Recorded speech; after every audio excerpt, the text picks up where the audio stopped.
Have you ever noticed how heavy a thought can be? It weighs nothing on a scale, yet it can feel like you are carrying a mountain on your shoulders. It keeps you awake. It keeps you tight. It keeps you from the peace you deserve.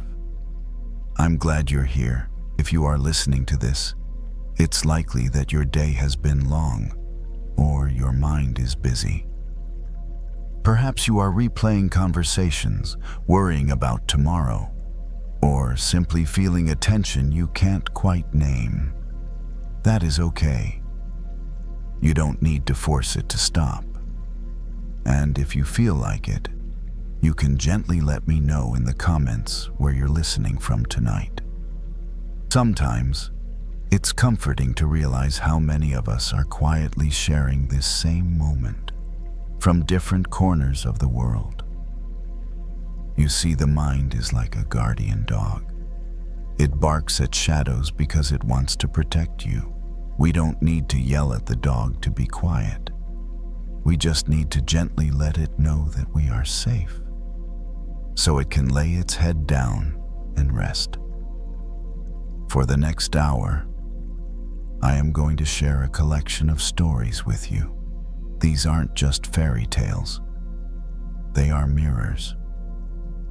Some are from the Zen tradition, some from Stoic philosophy, and some are simple metaphors for the human experience. Each story revolves around two things: the art of letting go and the discovery of your inner strength. You don't need to memorize these stories. You don't even need to listen to every word. If you drift off to sleep in the middle of a sentence, that is perfect. That is the goal.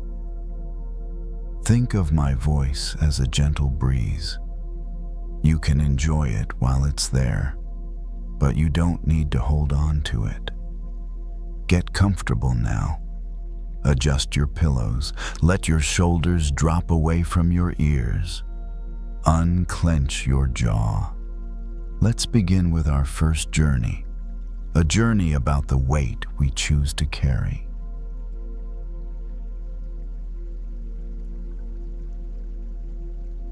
Some smells aren't overpowering, but if you carry them long enough, they wear you down. Not because they bother anyone else, but because you're the one closest to them. Resentment is like that. It doesn't always flare up as anger. Sometimes it's just a low, lingering odor that clings to everyday moments. Rachel got home after the sky had fully darkened. She set her bag on a chair, slipped off her shoes by the door, and went straight into the kitchen.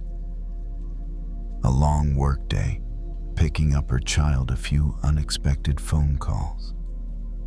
She didn't think she was angry at anyone. She just felt tired. A kind of tiredness without a clear source. She opened the fridge, looked inside for a few seconds, then closed it. There was nothing she needed. Not because there wasn't food, but because her mind hadn't decided yet. Rachel turned on the faucet at the sink, letting the water run while she gathered trash from the counter. The sound of the water covered the leftover noise of the day. She pulled the trash bag out of the bin. It was heavier than she expected. As she lifted it, a faint smell drifted up. Not sharp, not obvious, but enough to make her pause. Rachel frowned and bent down to open the bag. Inside were a few old potatoes forgotten in the corner of the cabinet from the week before. No longer usable.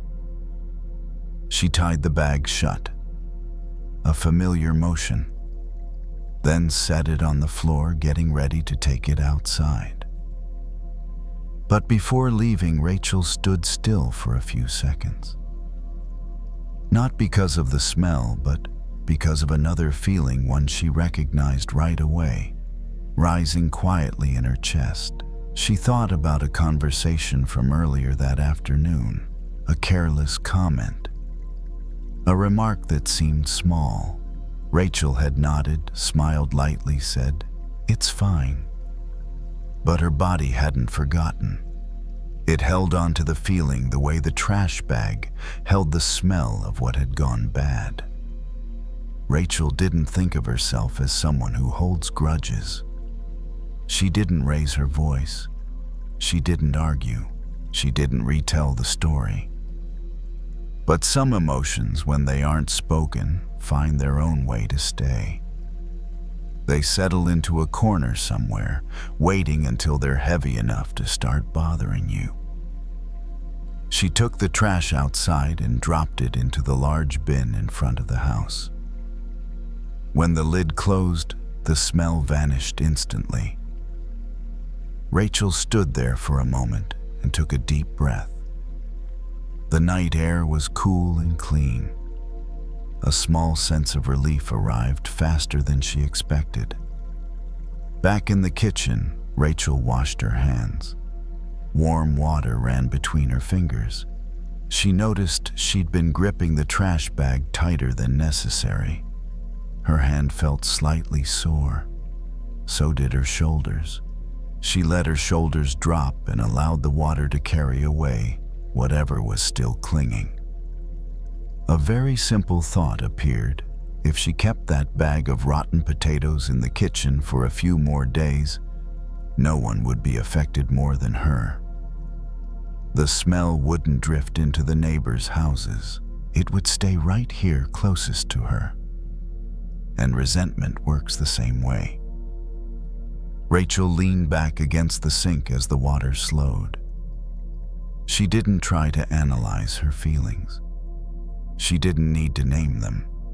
She just noticed that some things had reached the point where they needed to be taken out.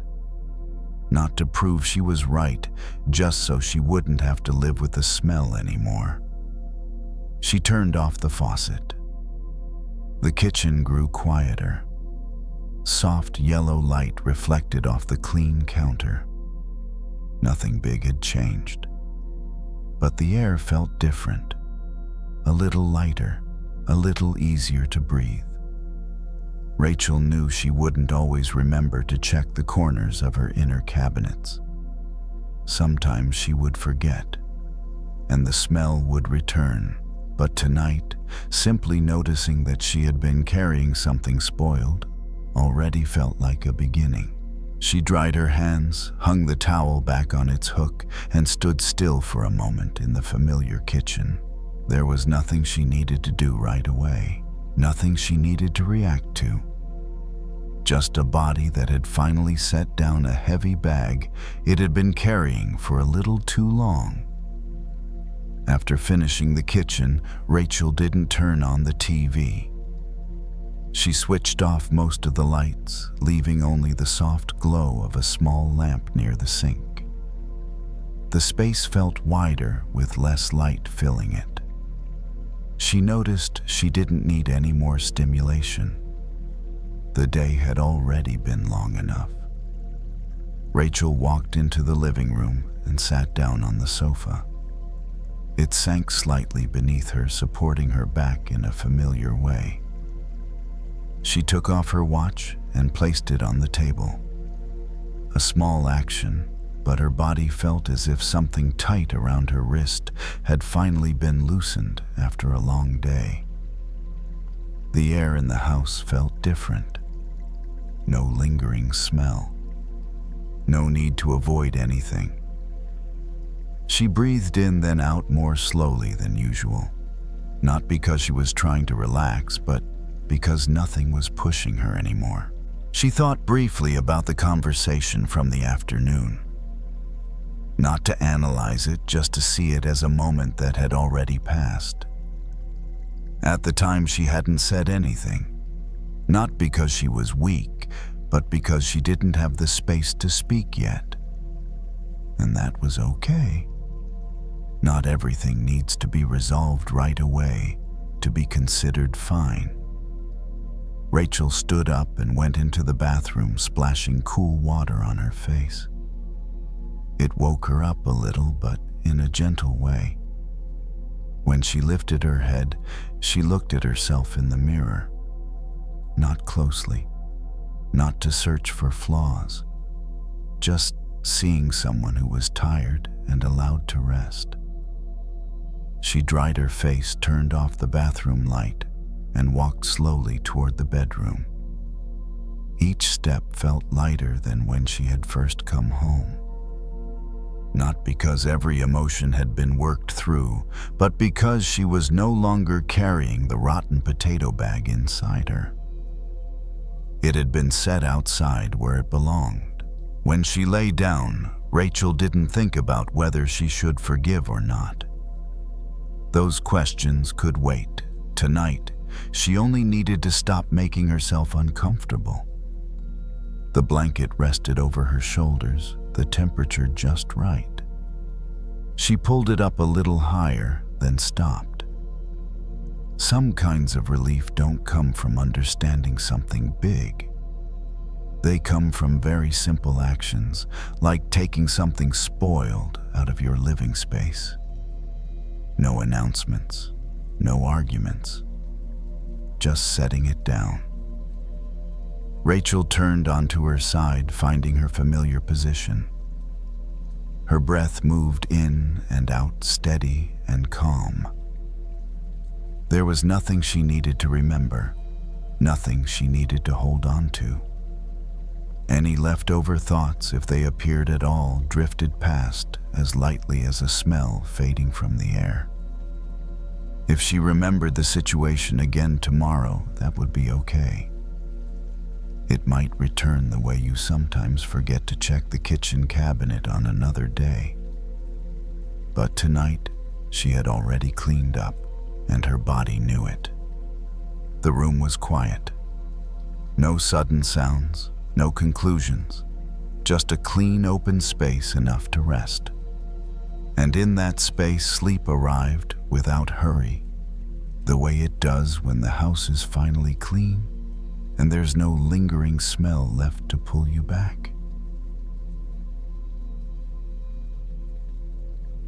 Some things are handed to us without being asked for. Not gifts, but words, a tone, a comment wrapped in irritation.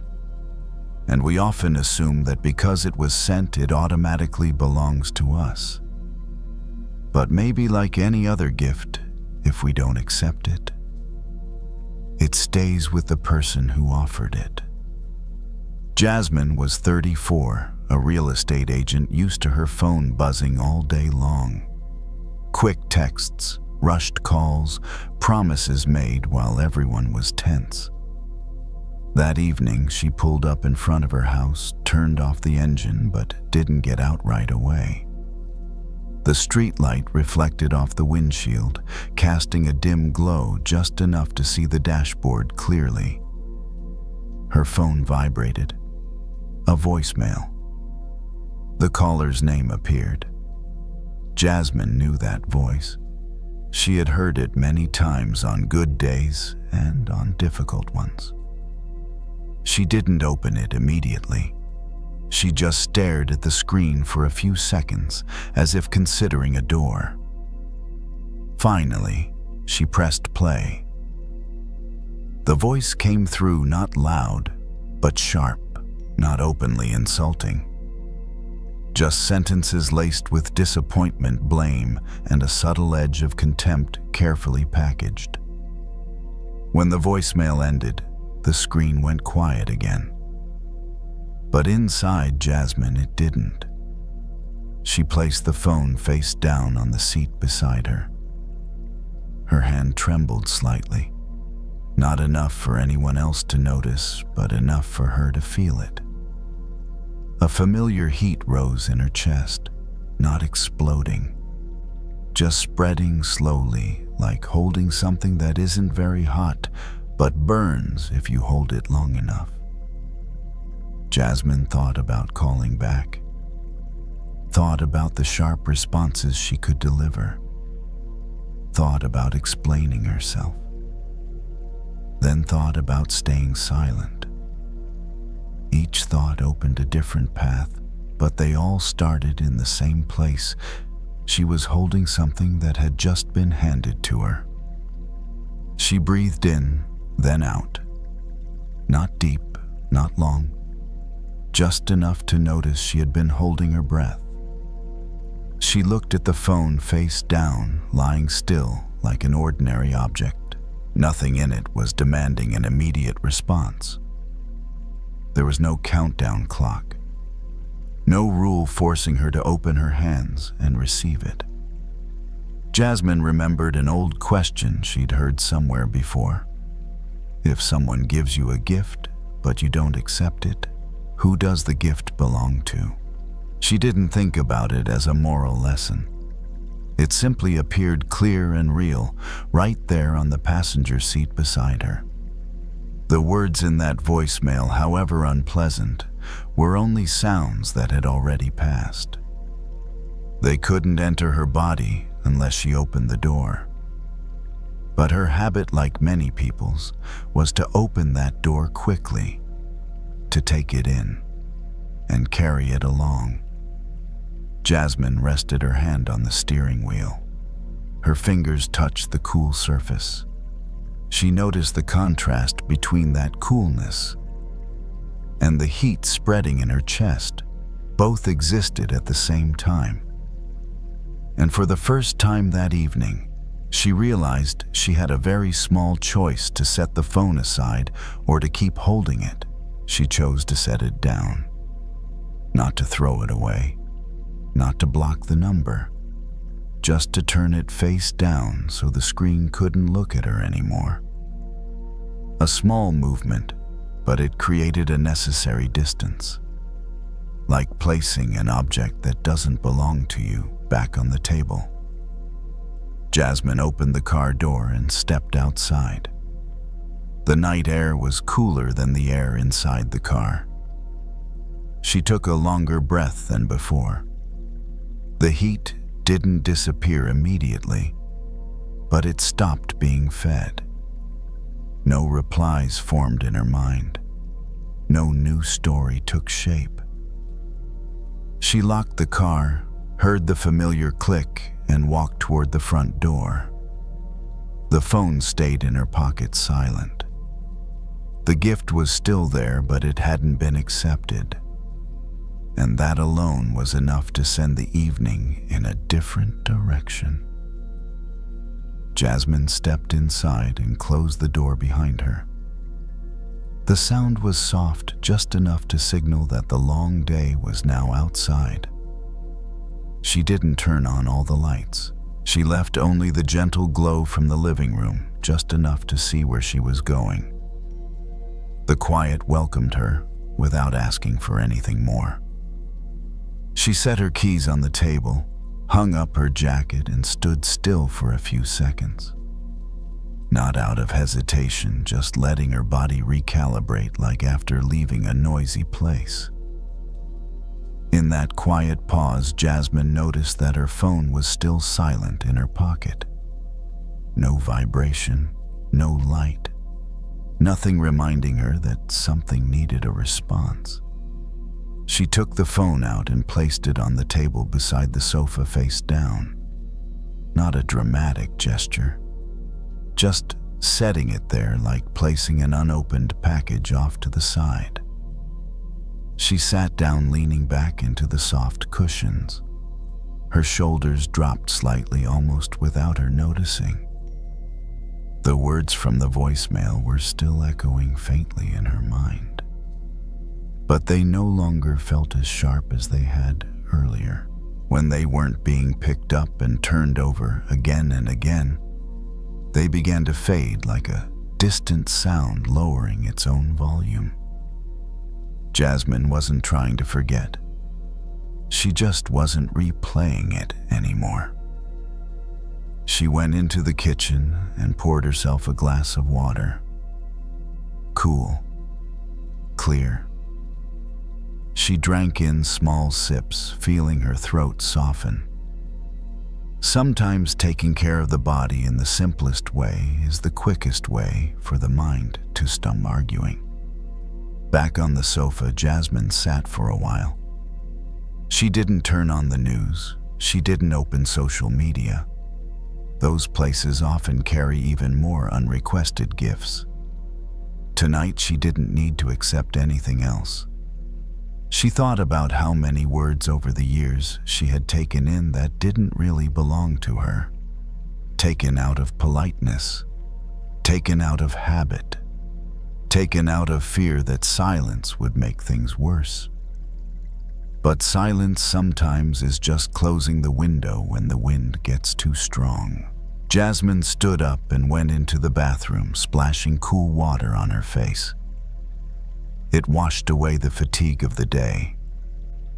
When she lifted her head, she looked at herself in the mirror.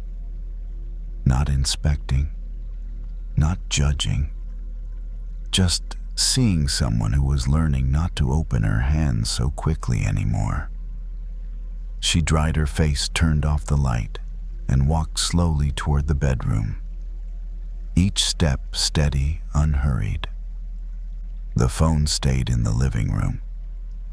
She didn't bring it with her. She didn't need to. Tonight there was no conversation that needed to keep going in her head.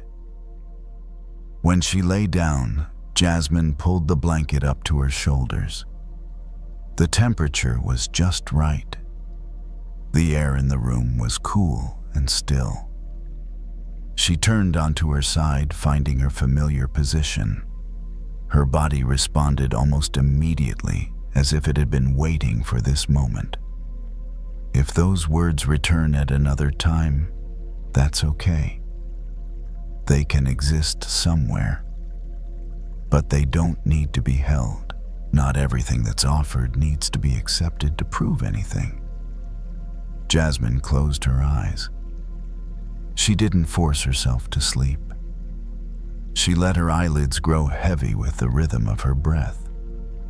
Inhale, exhale, slow and even.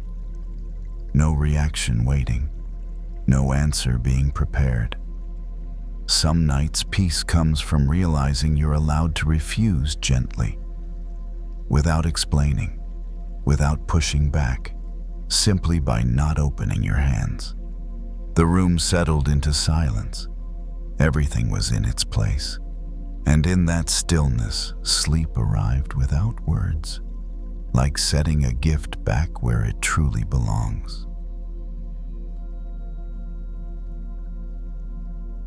Some wounds no longer hurt in a sharp way, but they still leave a mark. Not to keep us angry, but to remind us that something once collided there. And sometimes what exhausts us isn't the nail that's been pulled out, but the way we keep standing there, staring at the hole it left behind. Derek was 52, a mechanic used to metal parts and movements that required just the right amount of force. That afternoon, he stood behind his house, where an old wooden fence separated his small yard from the alley behind it. Late sunlight slanted through the fence boards, forming long, narrow streaks of light.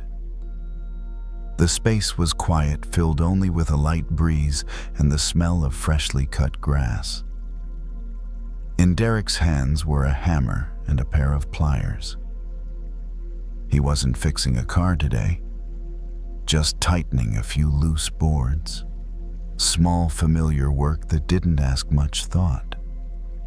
He bent down, clamped the pliers around an old nail, and pulled slowly. The metal made a soft sound as it came free from the wood. The nail was out, but the hole was still there. Small, easy to miss if you weren't looking closely. Derek brushed his fingers lightly over the edge of it, feeling the rough grain of the wood. It didn't hurt. There was just a faint sense of emptiness. He thought about his most recent apology. Nothing loud, nothing dramatic, just a sentence spoken after a few days of silence. The other person had nodded, had said, "It's okay." And logically, the matter was settled. But inside him, something hadn't quite smoothed out yet. Derek wasn't someone who held on to things for long. He was used to fixing problems, repairing what was broken, replacing what was worn, tightening things until they were done. But some things once pierced don't return to their original state right away, even after the nail is removed. Not because forgiveness didn't happen, but because the material needs time. He slipped the nail into his pocket and moved on to the next one. Each nail he pulled left behind another small hole in the fence. From a distance, nothing looked different. But Derek knew they were there. Like moments in life that seem resolved, yet still leave faint traces behind. The wind picked up slightly. Derek straightened, stretching his back. His spine gave a quiet pop. He let out a longer breath than usual, not from fatigue, but from noticing something shift. Not everything needs to return to perfect to be considered okay. He bent down and took a thin sliver of wood, tapping it gently into one of the holes with a hammer. The motion was slow and careful. No forcing, no rushing. The new wood didn't match the old exactly, leaving a faint line where the colors met. Derek paused and looked at it. He didn't try to hide it. He just made it sturdier. Some apologies don't erase the mark, but they can soften the edges. They make the place less sharp, less likely to hurt when brushed against. And maybe that's enough for now. Derek set the hammer aside and sat down on the back step. The sunlight softened. The yard settled into a warm, golden tone. From this distance, the small holes in the fence weren't so noticeable anymore. They hadn't disappeared, but they no longer filled his entire view. He thought about how he used to wish everything could go back to the way it was, as if nothing had happened. But life doesn't work that way. Life gives us marks, then teaches us how to live with them, without letting them decide the whole story. Derek rested his hands on his knees. His palms were dusted with fine wood shavings. He didn't brush them off right away. He just felt them there. There was a quiet kind of ease in accepting that some gaps don't need to vanish for us to finally rest. The fence stood there, not perfect, but solid. And in the last light of the day, Derek saw that he was much the same. As the sun dropped lower, the light behind the house began to change.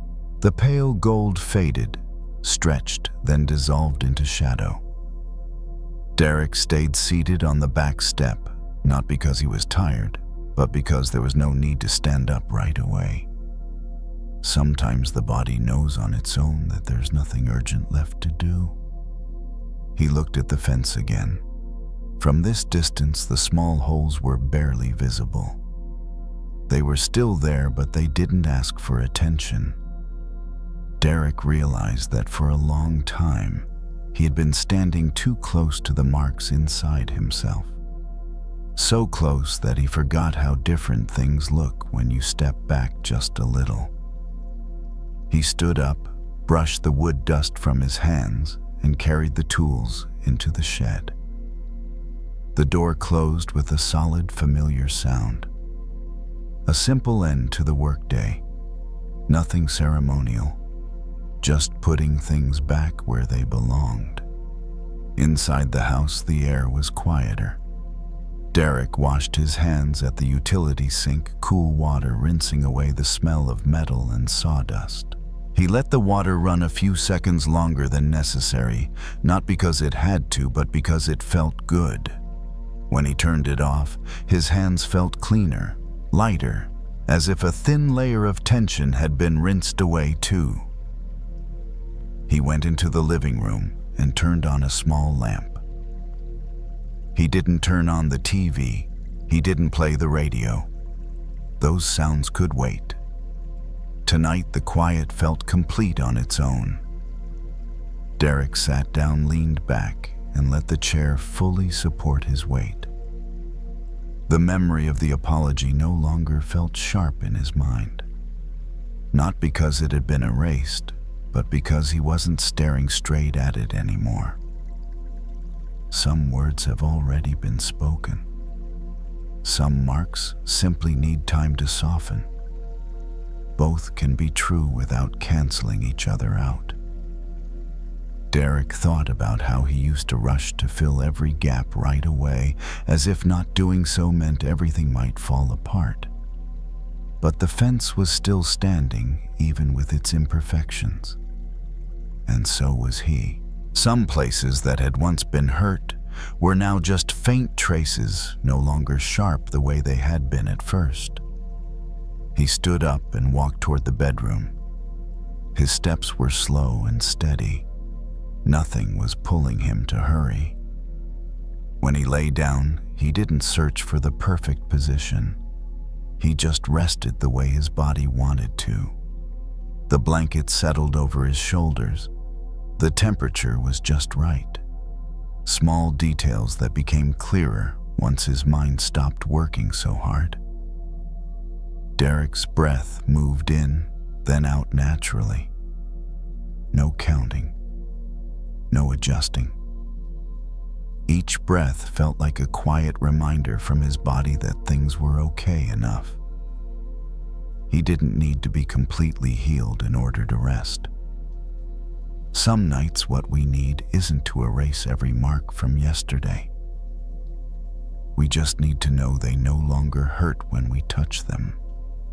They can remain as part of the surface without still being sharp nails. If tomorrow, when the light returns, Derek notices the small holes in the fence again, he doesn't need to fix them right away. They aren't threatening anything. They simply remind him that there was once an impact and that there was also an effort to soften it.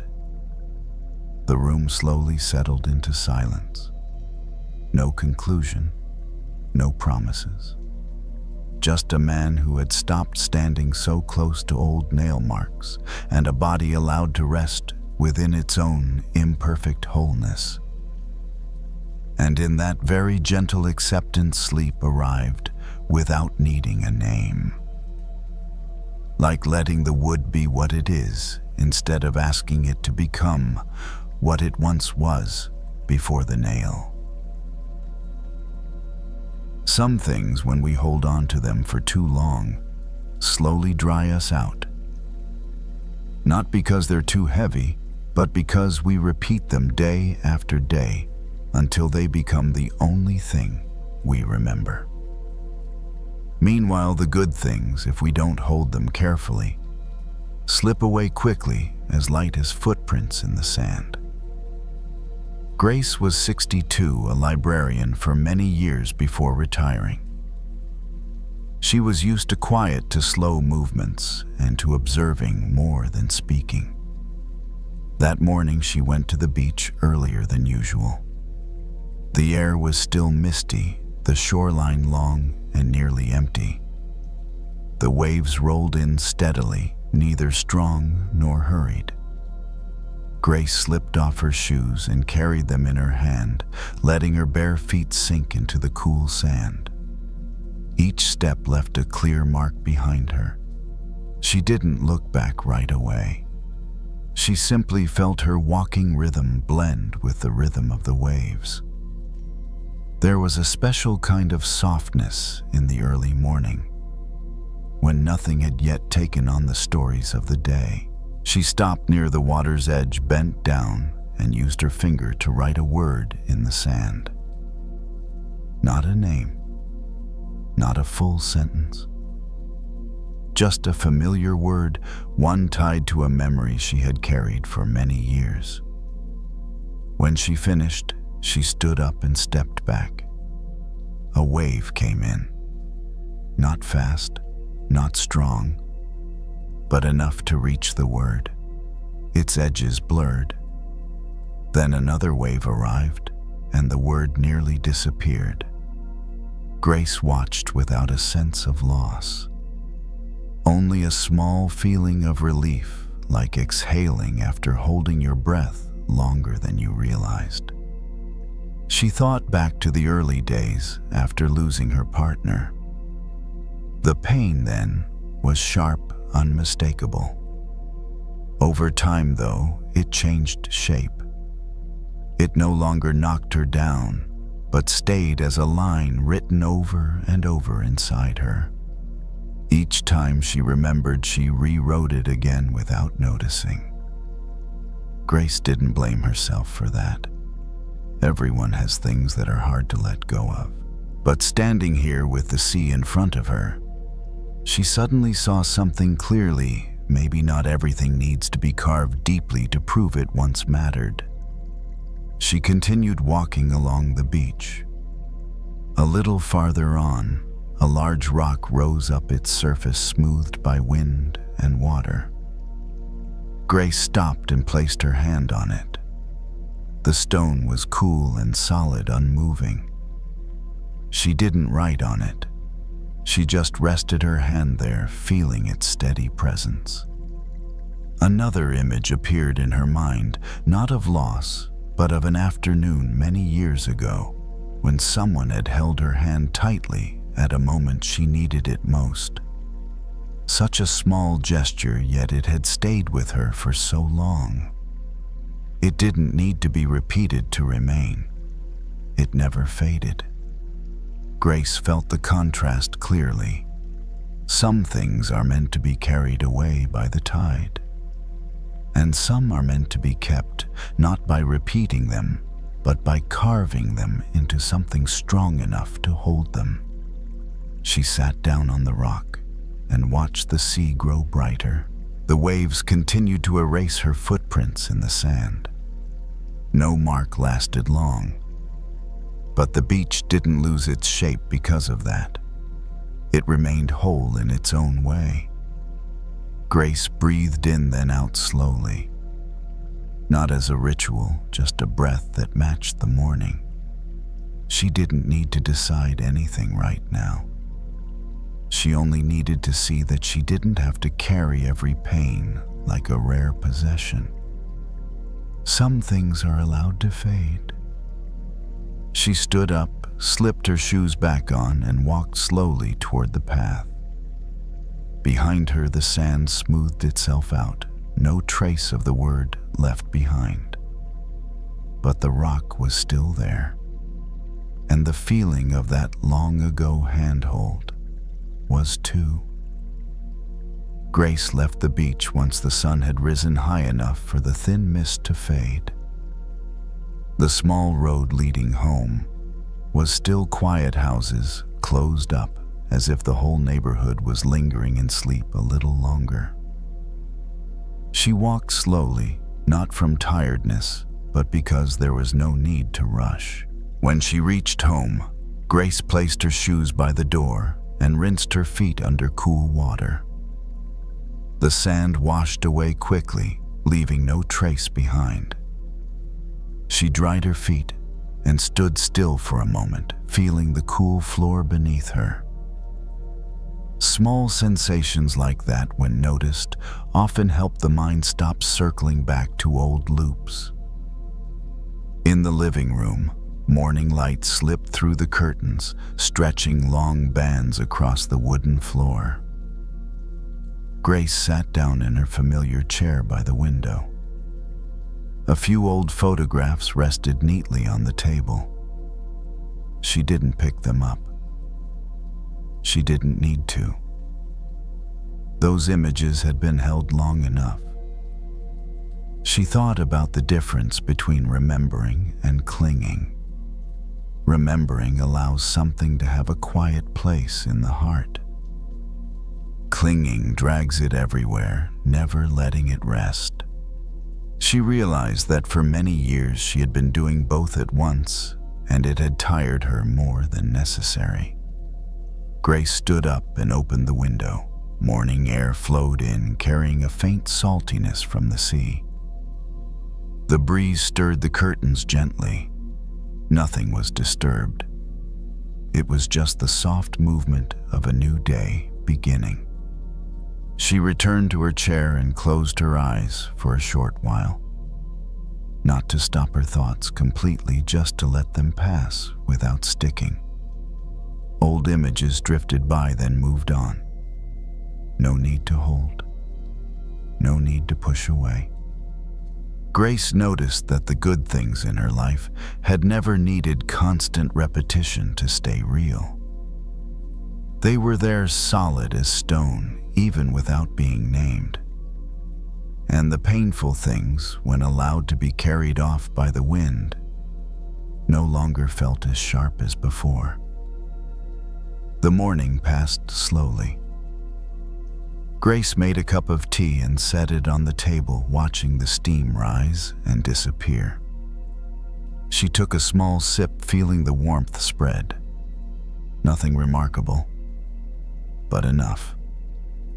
As afternoon arrived, the light shifted. Grace didn't return to the beach. She didn't need to. The morning moment was enough to stay with her through the day. It didn't need to be repeated to prove it was real. That evening, Grace prepared to sleep early. She turned off most of the lights, leaving the familiar dim glow. When she lay down, she didn't think about the words she had written in the sand. They were gone. She didn't cling tightly to the good things either. They were already there. Her breathing was steady and light. There was no sense of lack. Nothing that needed to be resolved before sleep. Just a clear distinction between what needed to be let go and what was allowed to remain. If old memories return tomorrow, Grace knows she can write them in the sand again.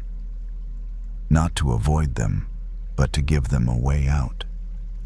And if something kind appears, she knows she can carve it a little deeper without fear of losing it.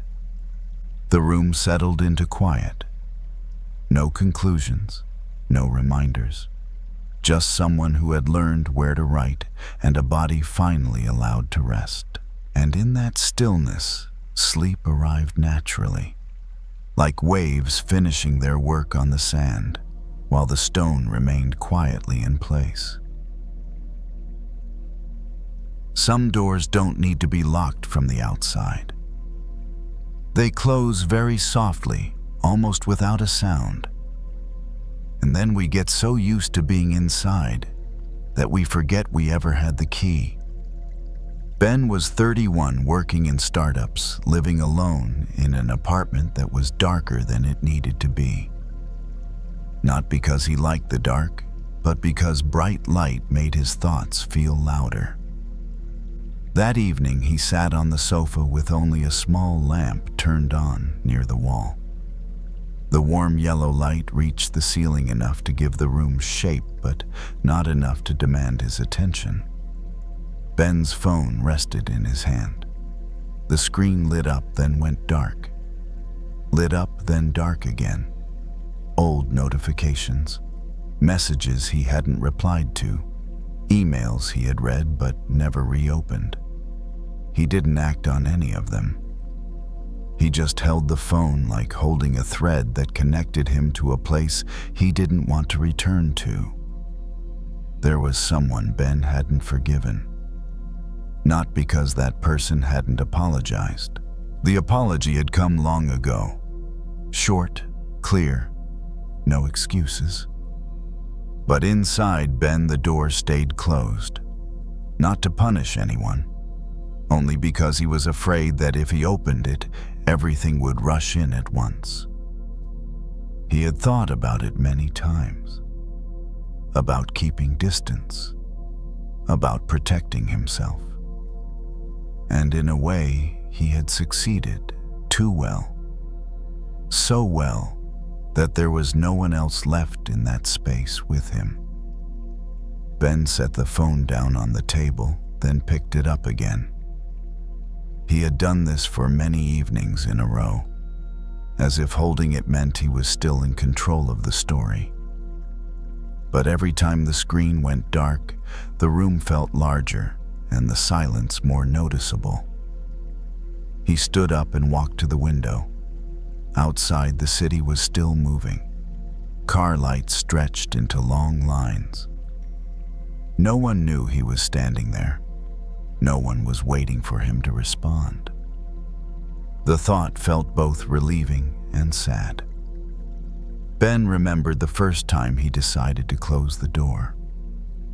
There was no ritual, no announcement, just an evening much like this one, when he felt too tired to keep explaining, too tired to keep hoping.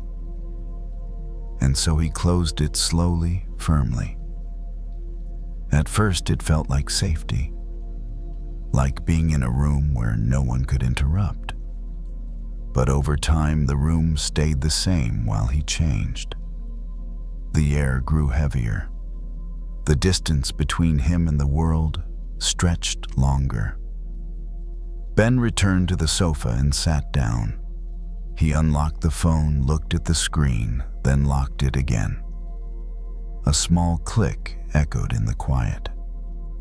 The sound made him pause, not because it was loud, but because it was familiar. Familiar enough that he'd never really noticed it before. He tried something very small. He didn't open an app. He didn't read a message. He simply placed the phone face down on the table, so the screen could no longer look at him. A sense of emptiness appeared right away, like closing a side door and suddenly realizing how quiet the main room is. Ben rested his hands on his thighs. His shoulders were tight. He let them drop slightly, not to relax, just because they were tired. In that moment, he noticed something that surprised him. This door might never have been locked from the outside at all. No one was standing guard. No one was holding the key. There was only him sitting here, used to staying inside.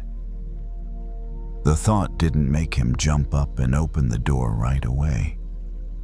It simply created a small opening, just enough to let the space feel less suffocating. Ben leaned back into the sofa. The yellow light was the same. The room was the same. But the feeling of being trapped wasn't as solid as before. It shifted into a quiet question. If I open the door, what's the worst that could happen? He didn't answer the question. He didn't need to. Tonight wasn't the time to decide. It was enough to know that the door wasn't a wall, and that the thickest walls are sometimes built from habit alone. Ben closed his eyes for a moment, not to sleep, just to stop seeing the door. When he opened them again, the room hadn't changed, but the tightness in his chest had eased just a little. And that alone was enough to make this evening feel less like a sealed prison than it had before. Ben stayed seated on the sofa a little longer. There was no urge to do anything next. Without the phone clenched in his hand, his palms rested empty on his thighs, but the emptiness wasn't as uncomfortable as he'd imagined. It felt like taking off a heavy jacket and realizing the room temperature is just right. He stood and walked into the kitchen. He didn't turn on the overhead light, letting the glow from the living room spill in instead. Ben poured himself a glass of water and took small sips. The coolness slid down his throat, waking his body slightly, but in a gentle way. He didn't need more caffeine. Tonight he didn't need to stay alert, guarding anything. When he returned to the living room, Ben noticed the door to the balcony. It was closed but not locked. He looked at the handle for a moment. He didn't step closer. He didn't try to open it. He just looked. And for the first time in months, the thought "I'm stuck" didn't arrive with that image. He remembered the early days after the inner door had closed. Back then he believed he was protecting a wound. And maybe he was. But over time, the wound had changed. It no longer needed the same level of guarding. He just hadn't updated the way he was living with it. Ben went back to the sofa and sat down again.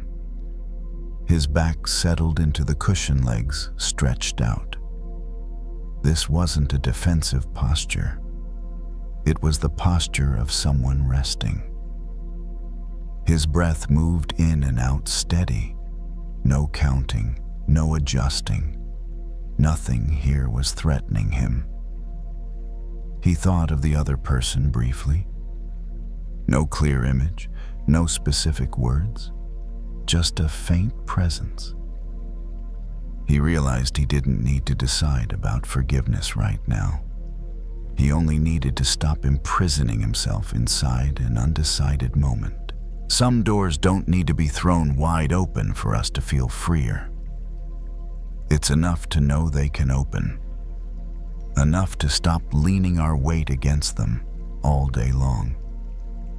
Ben stood and pulled the curtain back a little. The city outside was still lit. No one noticed whether he opened the curtain or not.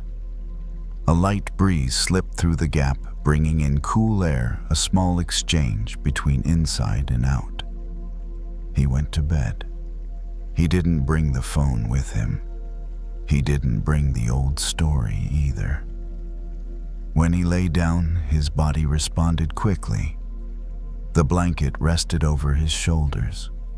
The temperature was just right. Nothing else needed arranging. Ben closed his eyes. He wasn't trying to sleep. He let his eyelids grow heavy with the rhythm of his breath. The door in his mind wasn't fully open, but it wasn't sealed shut anymore. Light wasn't flooding in, but air was moving. If tomorrow he still isn't ready to step outside, that's okay. No one is counting the days he spends in or out. There's no sentence waiting. Some processes don't need speed. They just need the lock to be gone. The room was quiet. No sound of bolts, no click of locks. Just a man who was no longer holding himself as tightly as before, and a body allowed to rest in a space that finally felt wide enough. And in that gentle loosening sleep arrived, without needing to pass through any door at all. Some anger doesn't come from a big event. It comes from telling a small story too many times. Each time we retell it, we throw another dry branch into the fire. The fire doesn't explode on its own. It simply does what the wood allows it to do. Kevin was 37, an accountant used to tidy numbers and workdays that ended on time. But that evening he got home later than usual. Not because of extra work, just a meeting that ran 10 minutes long, followed by a comment that seemed harmless, said right as everyone stood up to leave. Kevin didn't react then. He smiled lightly, nodded, packed his things. Everything stayed polite. But once he got home, kicked off his shoes by the door, the anger began to take clearer shape. Not loud, just hot. He went straight into the bathroom and turned on the shower. Hot water poured over his shoulders, steam quickly fogging the mirror. The space closed in, leaving only the steady sound of water washing out everything else. Kevin stood there with his eyes closed, letting the water hit his back, the usual end-of-day routine. In his mind, the meeting replayed. Every sentence, every look. Kevin thought about what he should have said, how he should have answered, how he should have clarified things right then. Each should was another dry branch tossed into the fire. The flame didn't flare up immediately, but it grew a little hotter. The water kept running. The steam thickened. Kevin pressed a hand against the tiled wall, warm under his palm. He noticed his jaw was clenched. His shoulders were lifted higher than normal. His body was reacting to a conversation that had already ended. He opened his eyes and looked at the blurred mirror. The reflection was vague, just a figure standing still in the steam. And it hit him. The event was over. But in his head, it was still happening. Edited, expanded, repeated. Sometimes we think we're processing anger by thinking it through, but often we're just feeding it. Every branch is dry because it comes from memory. And memory, when pulled out again and again, catches fire easily. Kevin adjusted the shower, letting the water turn slightly cooler. Not much, just enough to feel the difference.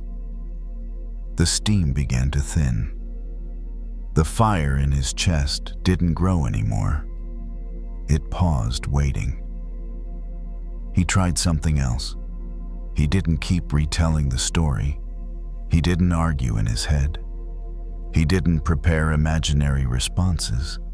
He just stood there with the water, with his breath, with a body that was heating up, then slowly cooling down. This felt different from holding it in. It felt like not throwing anything else into the fire. For a few seconds, a kind of quiet appeared. Not outside, but inside. Not a big empty space, just a small opening where the anger wasn't being fed. Kevin noticed that without new wood, the fire changed. It was still there, but it wasn't sharp anymore. He turned off the shower and stepped out, wrapping a towel around himself. Cool air touched his skin clearly. Kevin breathed in, then out. Not deep, not long. Just enough to notice his chest wasn't tight anymore. In the mirror, his reflection slowly came back as the steam faded. Nothing special, no look of triumph. Just someone who had stopped in the middle before the fire could spread. Kevin dried his hair and hung the towel on the hook. Familiar motions, steady, thoughtless. In his mind, the meeting story wasn't running anymore. It still existed, but it wasn't being told. Like embers cooling once no one stirs them. He stepped out into the living room. The light was soft. The space was quiet. Kevin sat down and felt his body sink slightly in a comfortable way. Not exhausted, just no longer tense. Some nights, what drains us isn't the first spark of anger. It's all the dry wood we add afterward, believing we're making things clearer. But fire doesn't need clarity. It only needs fuel. Kevin leaned back and closed his eyes for a moment. The fire inside him wasn't completely out, but it wasn't being fed anymore. And that alone was enough for the evening to begin to soften. Kevin sat quietly on the sofa. He didn't turn on the TV. He didn't pick up his phone. The room was lit only by the soft yellow glow of a lamp in the corner. This space didn't ask him to react, to keep thinking, or to prepare for anything.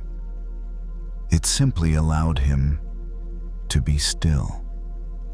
The anger from earlier hadn't disappeared completely. It was still there like glowing embers after the flames have pulled back. But when Kevin didn't stare at it, didn't poke at it, it began to cool on its own. No water needed, no force, just time and quiet. He stood up, went into the kitchen, and poured himself a glass of water. The sound of water filling the glass was barely audible. Kevin drank in slow sips, feeling his throat soften. Sometimes bringing attention back to the body is the fastest way to stop the mind from spinning. Back on the sofa, Kevin stretched his legs out in front of him. The backrest supported his weight. His shoulders dropped lower than before, his jaw unclenched. Small signs, but his body noticed immediately. It knew when it no longer needed to stay on guard. In Kevin's mind, the meeting from earlier appeared only faintly now. No clear sentences, no chain of imagined replies. When a story isn't repeated, it shortens on its own. Like a fire without wood, first dim red, then gray. He realized something very simple. Not every thought needs to be followed all the way through to be considered processed. Some thoughts finish their work the moment we stop feeding them. Kevin walked into the bedroom. No rush, no phone in hand. He turned on a small lamp just enough to see. As he sat on the bed, he felt the difference between now and when he'd first come home. His body felt heavier in a comforting way, no longer tight like a drawn string. He lay down and pulled the blanket up to his shoulders. The temperature was just right. The room was cool and still. Kevin turned onto his side, finding his familiar position. No thought jumped up demanding to be resolved. What remained was only a faint afterglow, like warmth lingering in a kitchen after cooking is done. Some anger doesn't need to be overcome. It just needs to stop being retold. When the story ends, the fire no longer knows where to burn. Kevin closed his eyes. He didn't force himself to sleep. He let his eyelids grow heavy. His breath moved in then out, steady and even. Each breath felt like a small pause between the remaining thoughts. And in those pauses, his body did what it knows how to do. If tomorrow, when he remembers that meeting, the anger rises again just a little, Kevin knows he'll recognize the familiar moment. This is where I'm about to throw in more wood. And just like tonight, he can choose not to. Not because he's weak, but because it isn't necessary. The room slowly settled into silence. No conclusions, no promises. Just a fire no longer being fed and a body returning to its safe, natural state. And in that quiet sleep arrived naturally, like the last embers finally cooling, leaving just enough warmth to keep the night from feeling cold. Some words, when left unsaid, begin to speak inside us again and again. Not to be heard, but to be carried. And sometimes what exhausts us isn't that the other person doesn't understand, but that we've been carrying those unspoken words for far too long. Lila was 55, a volunteer at an end-of-life care center. Her work required quiet presence, listening more than advising. She was used to unfinished sentences, to things left unsaid before time closed in. Maybe that was why that evening when she got home, she felt a familiar pull to write. She turned on the small desk lamp in her study. The soft yellow light fell onto a wooden desk worn smooth at one corner. Lila pulled out the chair, sat down, opened a drawer, and took out a blank sheet of paper. No title, No dear someone, just a wide open space. She held the pen and paused for a few seconds. Her hand didn't shake. She just didn't touch the paper yet. Some things, even when they've been ready inside us for a long time, still need a moment of permission to come out. Then she began to write. Not in order, not carefully polished. Some sentences were short, others long. Some words pressed darker into the page, others faded.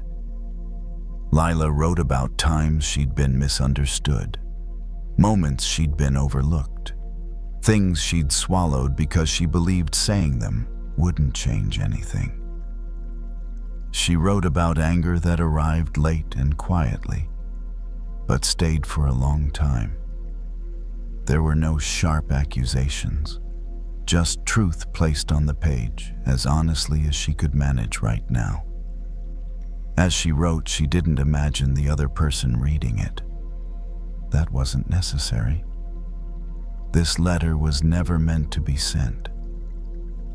With each line, a piece of weight moved out of her chest. It didn't disappear. It shifted. From inside her body onto the paper. And that movement alone made her breathing feel a little easier. She stopped when her hand grew tired, set the pen down, looked at the page filled with words. She didn't reread it from top to bottom. She didn't need to. She had already been inside every sentence while writing it. Reading it again wouldn't add anything. She folded the paper in half, then into quarters. Slow, careful movements. Not because she was afraid of tearing it, but because she was closing a flow. When she set the letter aside, she noticed her hand felt lighter, like she'd just put down something she'd been holding all day. Lila stood and went into the kitchen, poured herself a glass of water. Cool, clear. She drank in small sips. Some evenings, the body needs very simple things to remember, that everything is safe. Back in the study, she looked at the letter again. It lay there quietly, not demanding, not urging, not needing a reply. And in that moment, Lila realized something gentle and true. Not every word needs a recipient to have meaning. Some words only need to be spoken so the speaker can finally rest. She picked up the letter and stood in front of the small trash bin beside the desk. She didn't rush. She didn't hesitate. She simply stood there a little longer, making sure she didn't need to hold on to it anymore. The desk lamp lit the neatly folded paper. Outside, the night was still. Nothing pressed her. No deadline waited. The letter had done its work. Lila didn't burn the letter right away. She placed it back on the desk, turned off the light in her study, and walked slowly into the kitchen. Not because she was hesitating, but because her body needed a few more minutes to catch up with what had just happened. Some forms of letting go happen quickly in the mind, but take a little longer to sink into the body. In the kitchen, she turned on the small gas burner and set an old metal bowl on top. She didn't use a strong flame, just enough heat to warm. The pale blue flame stayed steady, no flaring, no rush. Lila watched it for a moment, as if matching her pace to its rhythm. She went back to the study and picked up the letter again. The paper felt softer now from being folded so many times. There was no sense of regret, only a clear stillness, like when a conversation has reached the point where nothing more needs to be said. Lila tore the letter in half, then into 4 pieces, then 8. Each tear made a very small sound, almost blending into the quiet hiss of the burner. She didn't reread a single word. Everything that needed to be said had already been said. Now, it didn't need to keep its shape. She carried the pieces into the kitchen and dropped them one by one into the metal bowl. The paper touched the flame, curled inward, then darkened. There was no large fire, just a soft orange glow spreading slowly enough to change the paper. Lila stood there without interfering. No stirring, no rushing. When the last piece turned to ash, she turned off the stove. The kitchen returned to silence. Inside the bowl was a thin layer of pale gray ash. Words, no sentences, no voice left. Just the trace of something that had finished being said.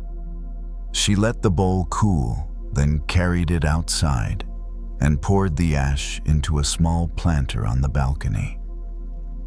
The ash fell into the soil and blended in quickly, leaving no distinct form behind.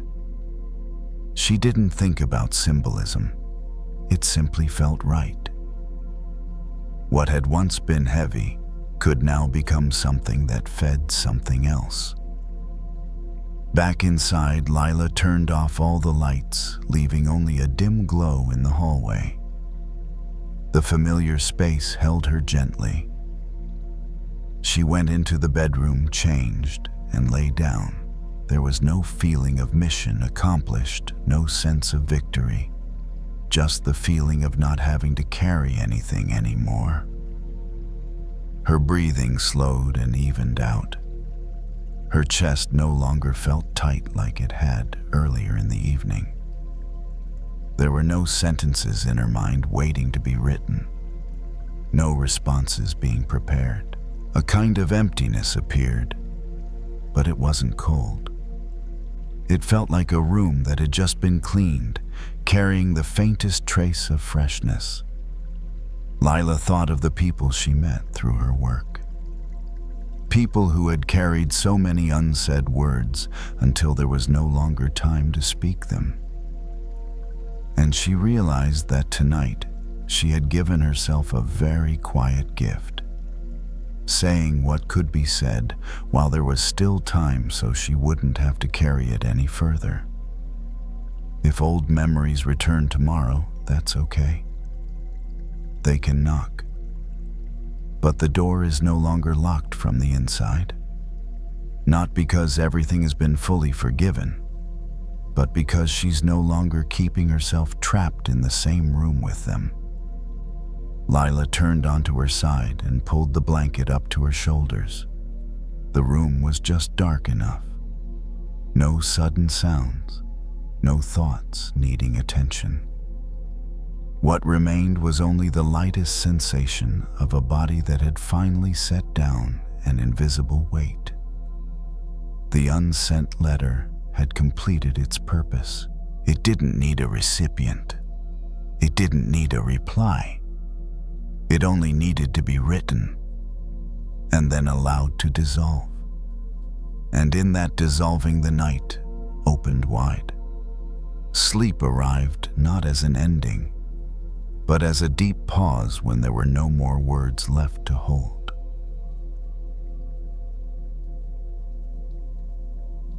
The mirror didn't break loudly.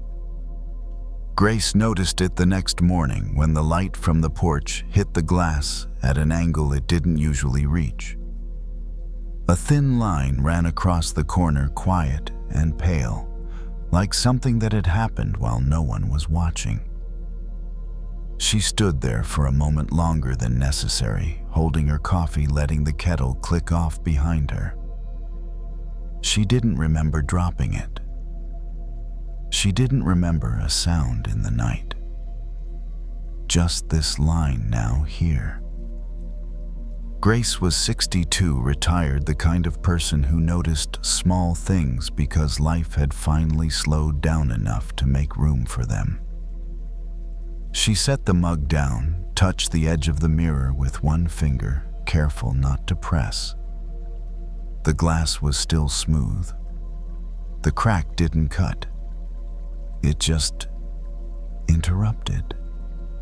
Later that evening, she carried the mirror out to the porch. The swing creaked gently as she sat down, the same sound it had made for years, steady and familiar. Crickets were already starting up in the yard. She rested the mirror against her knees, tilted slightly, catching the dim gold of the porch light. There had been a time when Grace would have thrown it out right away. Broken meant done. Replace it. Move on. But she didn't feel rushed tonight. She took a cloth from her pocket and wiped the surface slowly, not trying to fix anything, just clearing the dust. Her reflection fractured as she moved her face, appearing in pieces that didn't quite line up. It was strange how even a small break could change the whole image. Grace thought about how anger works the same way. It doesn't always come in shouting or slam doors. Sometimes it settles in quietly. It waits. It turns into distance, into silence, into the way you stop expecting anything good from someone without ever saying so out loud. She had been carrying that kind of anger for a long time. Not the explosive kind, the tidy kind. The kind you keep folded neatly, like a letter you never sent. Years ago, someone close to her had said something that couldn't be taken back. It wasn't dramatic. No betrayal, no shouting. Just a sentence that landed wrong and stayed there. A comment that made her feel small in a moment when she had trusted enough to be open. Grace never confronted it. She told herself it wasn't worth it, that she was being mature, reasonable. But the anger didn't disappear. It just hardened into something quieter. She adjusted the mirror on her lap. The crack caught the light again, more visible now. She wondered how many times she had replayed that moment in her head over the years, polishing it, turning it, letting it reflect different versions of the same hurt. Forgiveness had always sounded to her like pretending the crack wasn't there, like forcing the glass back into a shape it no longer had. She wasn't interested in that. The porch was cool now. A breeze moved through the trees, lifting the leaves just enough to make them whisper. Grace rested her hands on the frame of the mirror and let her shoulders drop. Not in a dramatic way, just enough to notice the weight she'd been holding. There's something exhausting about anger that doesn't get expressed. It stays active. It keeps checking the past, like it might change if you look at it one more time. It sharpens your memory. It edits your expectations. It makes the world feel a little harder than it needs to be.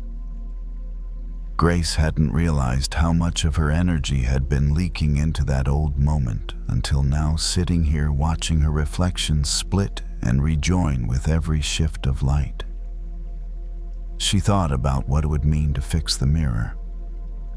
Not to make it invisible, not to erase the crack, but to let it exist differently.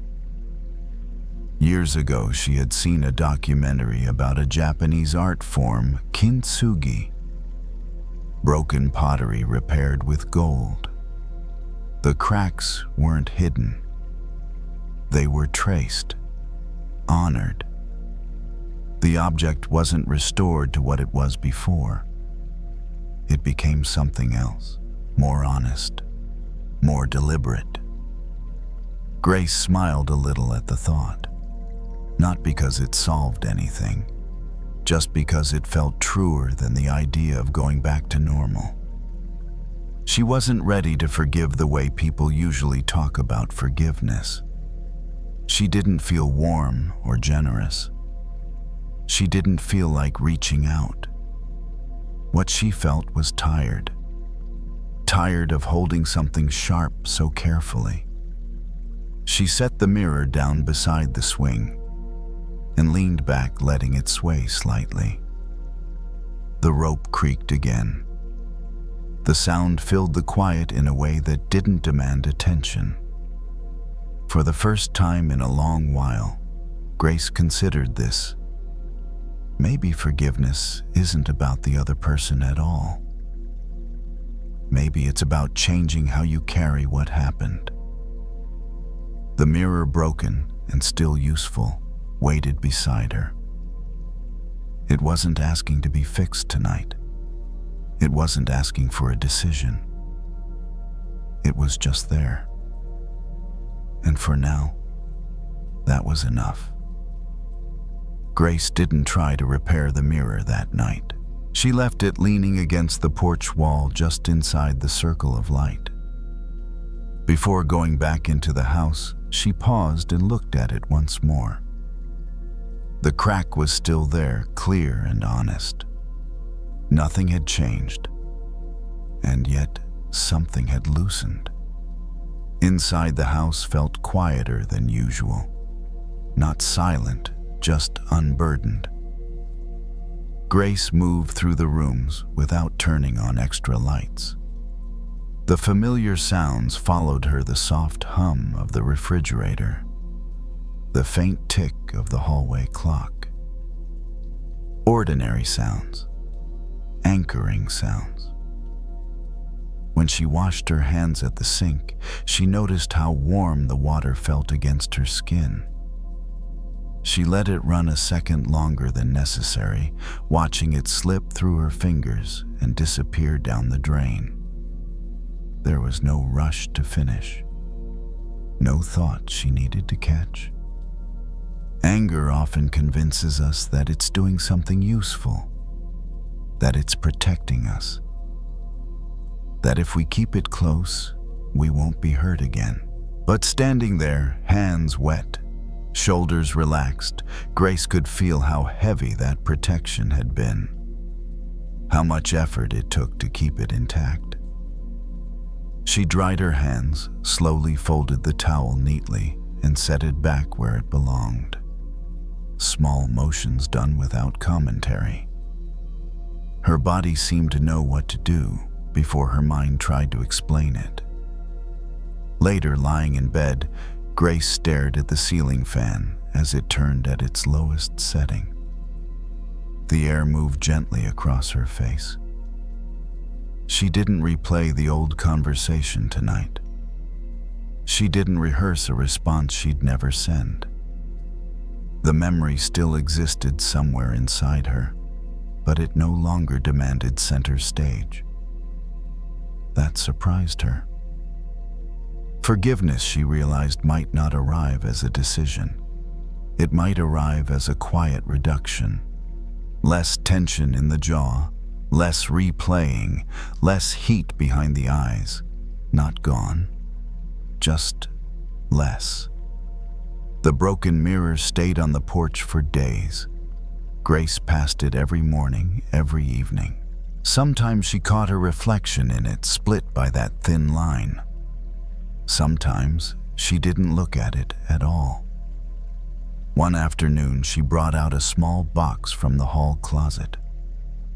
Inside were odds and ends she'd kept without knowing why: buttons, a loose earring, a tiny vial of gold-colored paint left over from a craft project years ago. She set the box down next to the mirror, then laughed softly at herself. Not today, she thought. There was no urgency to make it beautiful yet. What mattered more was that she had stopped seeing the crack as a failure.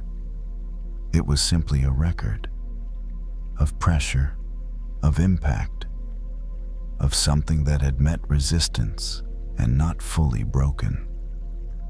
Grace rocked gently on the porch swing, eyes half closed. The air had cooled. Somewhere nearby, A dog barked once, then settled. The world continued without commentary. Anger, when held for too long, keeps the body alert. It tightens muscles. It sharpens the mind. It makes rest feel undeserved. Tonight, rest came without negotiation. Grace didn't forgive anyone in a grand way. She didn't make peace with the past. She didn't rewrite the story. She just stopped gripping it so tightly. And in that small release, something softened. The night felt wider, the air easier to breathe. The broken mirror waited patiently, unchanged. When Grace finally stood up to go inside, she didn't feel the need to bring it with her. It could stay where it was imperfect and whole enough. Some things don't need fixing right away. Some things only need space. As the lights went out and the house settled into its familiar nighttime rhythm, Grace felt her breath slow on its own. No effort, no instruction, just the quiet relief of no longer holding something sharp. The night held everything else.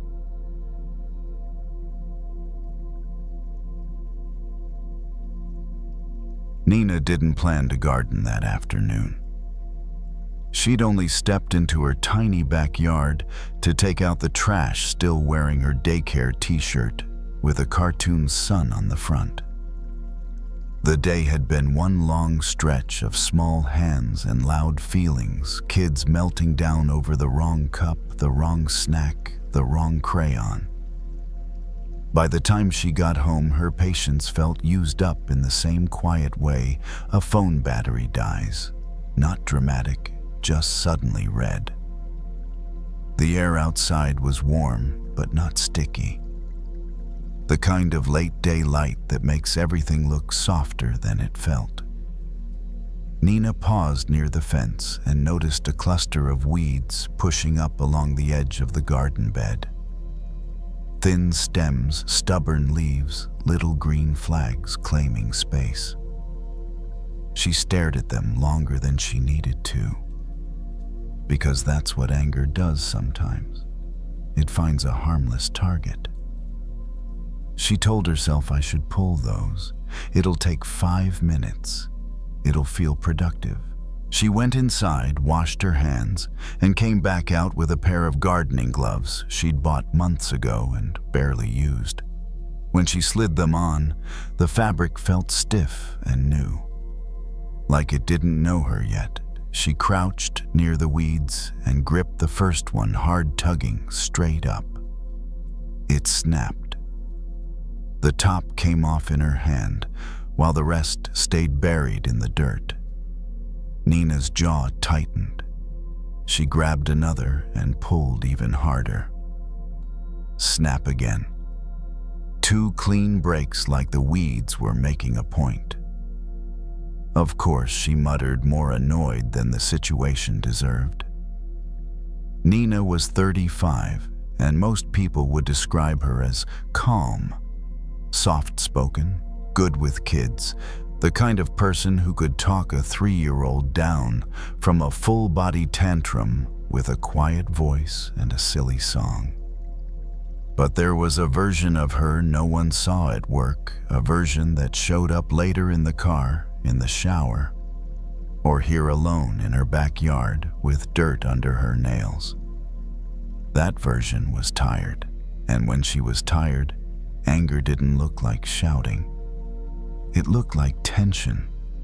It looked like replaying the same moment over and over. It looked like holding a grudge against someone who probably wasn't even thinking about her anymore. Earlier that day, a coworker had said something small and sharp in the staff room. Not a scream, not a fight. Just a comment thrown casually the way people do when they're stressed and don't notice where their words land. Nina had laughed it off at the time, smiled, changed the subject. but the sentence followed her home like a burr stuck to her sleeve. Now crouched in the dirt, she realized she was pulling weeds the same way she'd handled that moment, trying to remove the visible part without touching what was underneath. Keep it neat. Keep it quiet. Don't make a scene. She stared at the broken stems in her gloved hand. The roots were still down there, untouched, holding firm. Nina shifted her weight and tried again, this time with a different grip. She pinched closer to the base, right where the plant met the soil. She loosened the dirt around it with her fingers, slow and careful. The earth was slightly damp, cool under the surface. She felt the plant give a little, then stop, then give again. When it finally came out, it brought a thin root with it, longer than she expected, pale and wiry, like a little cord. Nina held it up and stared, a little surprised. It wasn't the weed that was strong. It was the root. She sat back on her heels and looked at the rest of the patch. If she kept snapping the tops off, she could clear the surface quickly, sure. But the weeds would come back. Maybe not tomorrow, maybe not next week, but they'd return quietly, stubbornly, because the real part of them was still there. She knew that feeling. Anger, when she tried to be mature, didn't go away. It just went underground. It waited. It resurfaced later as sarcasm, as coldness, as a tight chest at night when she was trying to sleep. She pulled another weed, slow this time, loosening the soil first. It came out clean, root and all. The motion felt different in her body. Less force, more patience, more honesty.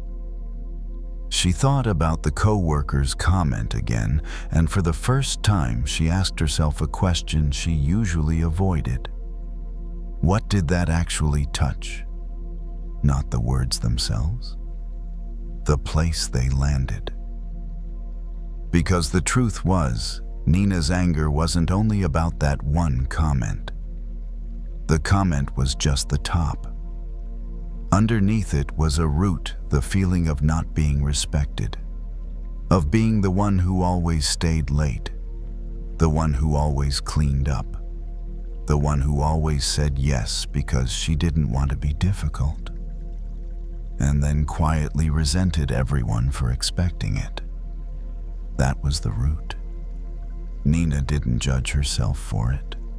She didn't lecture herself about boundaries or communication. She just noticed it, the way she was noticing the roots in her hand, thin but persistent, stretching farther than the surface suggested. A breeze moved through the yard. Somewhere nearby, a neighbor's sprinkler clicked on. The sound was steady, rhythmic, almost like a metronome.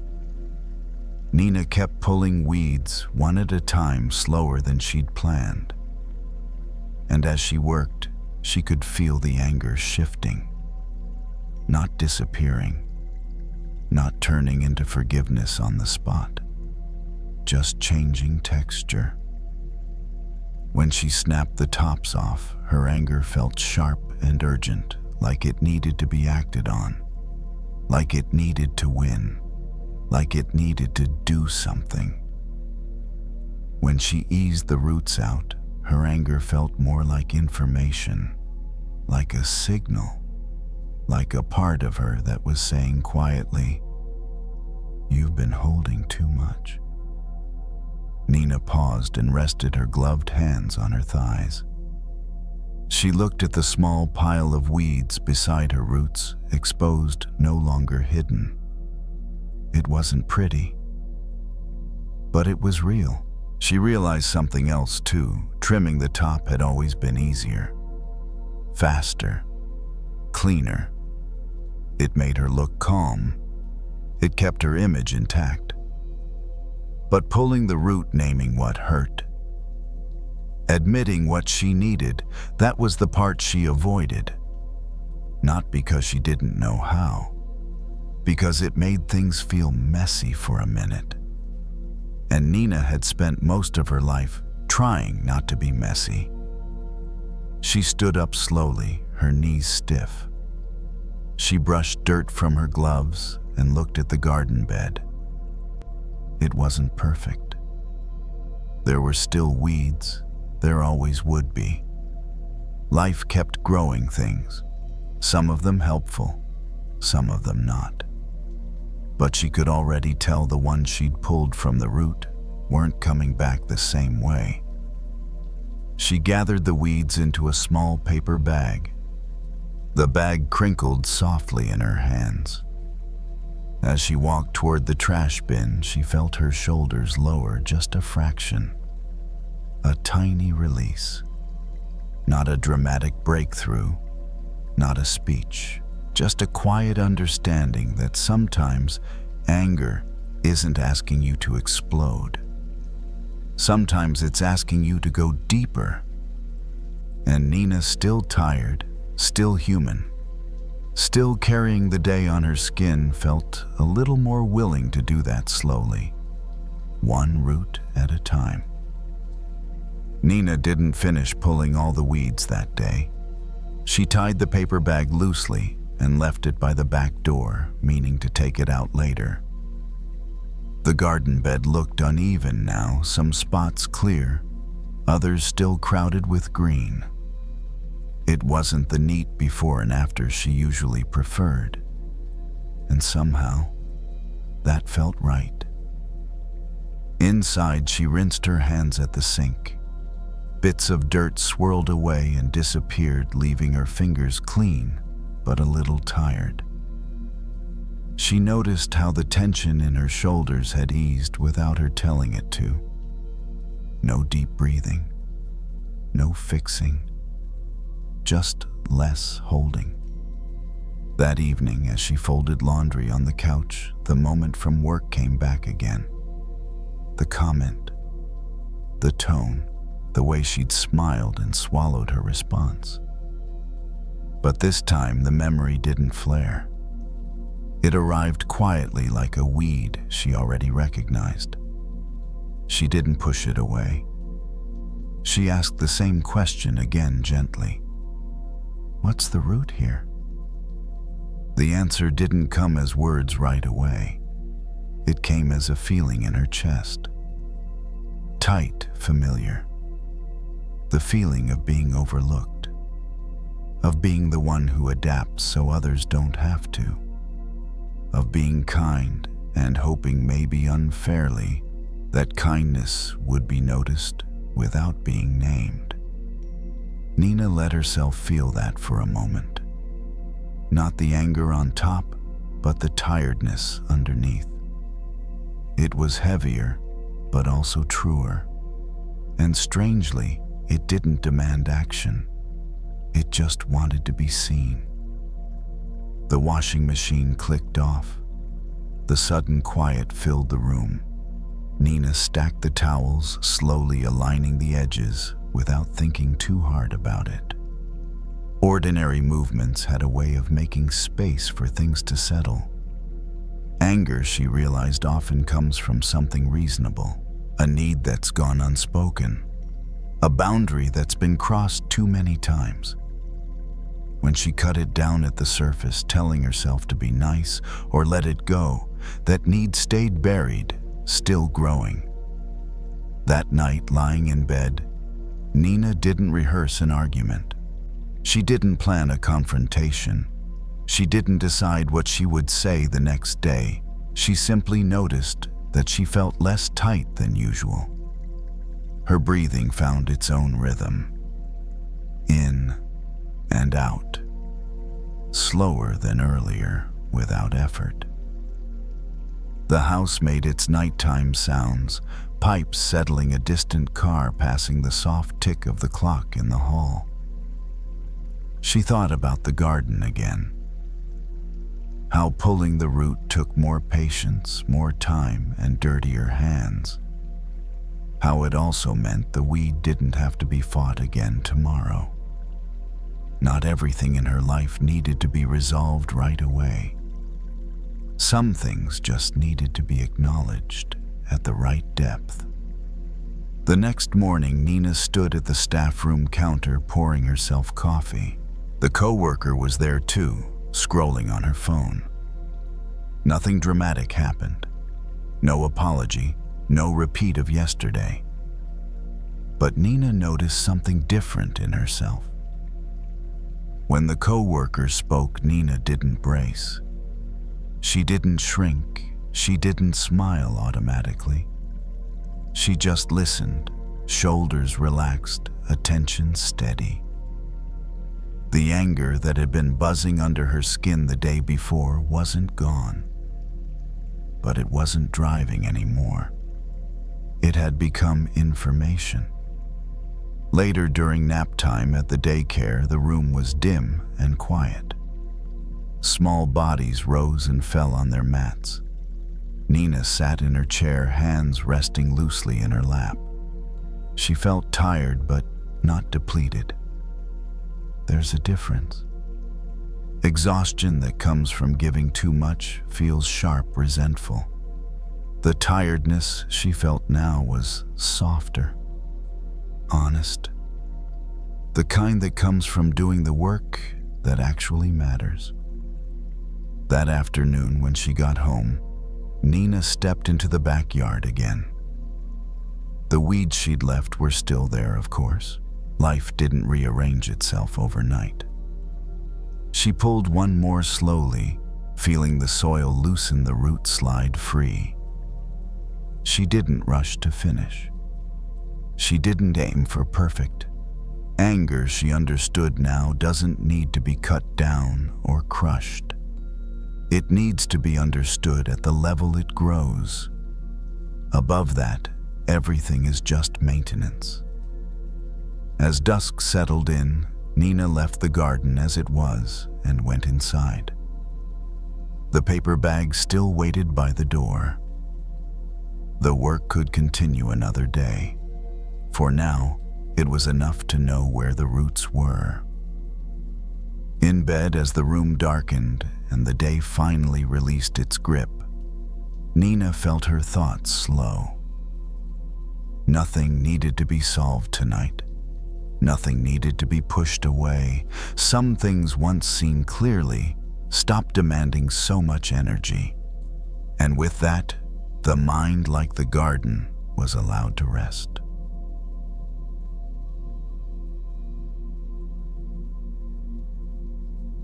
The coffee machine made a tired sound as it finished brewing.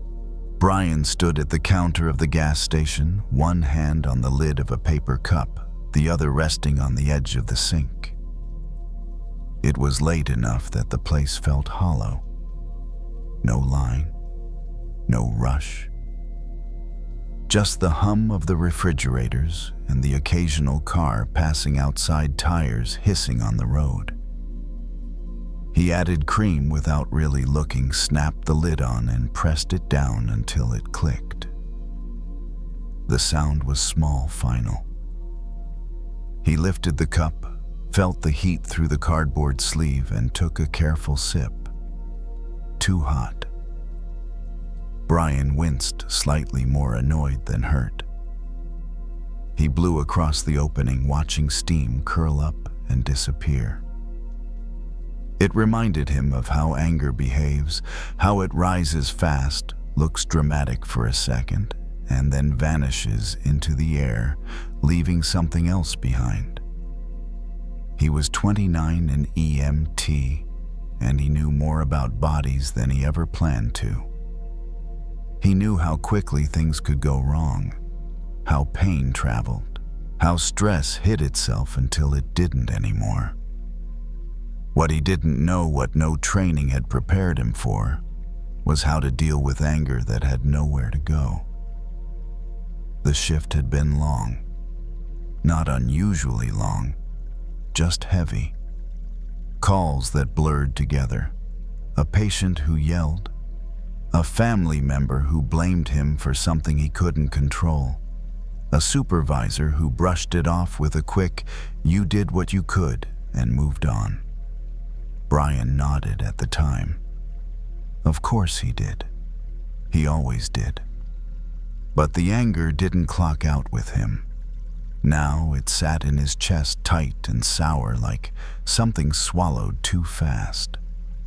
He leaned against the counter and stared at the dark window.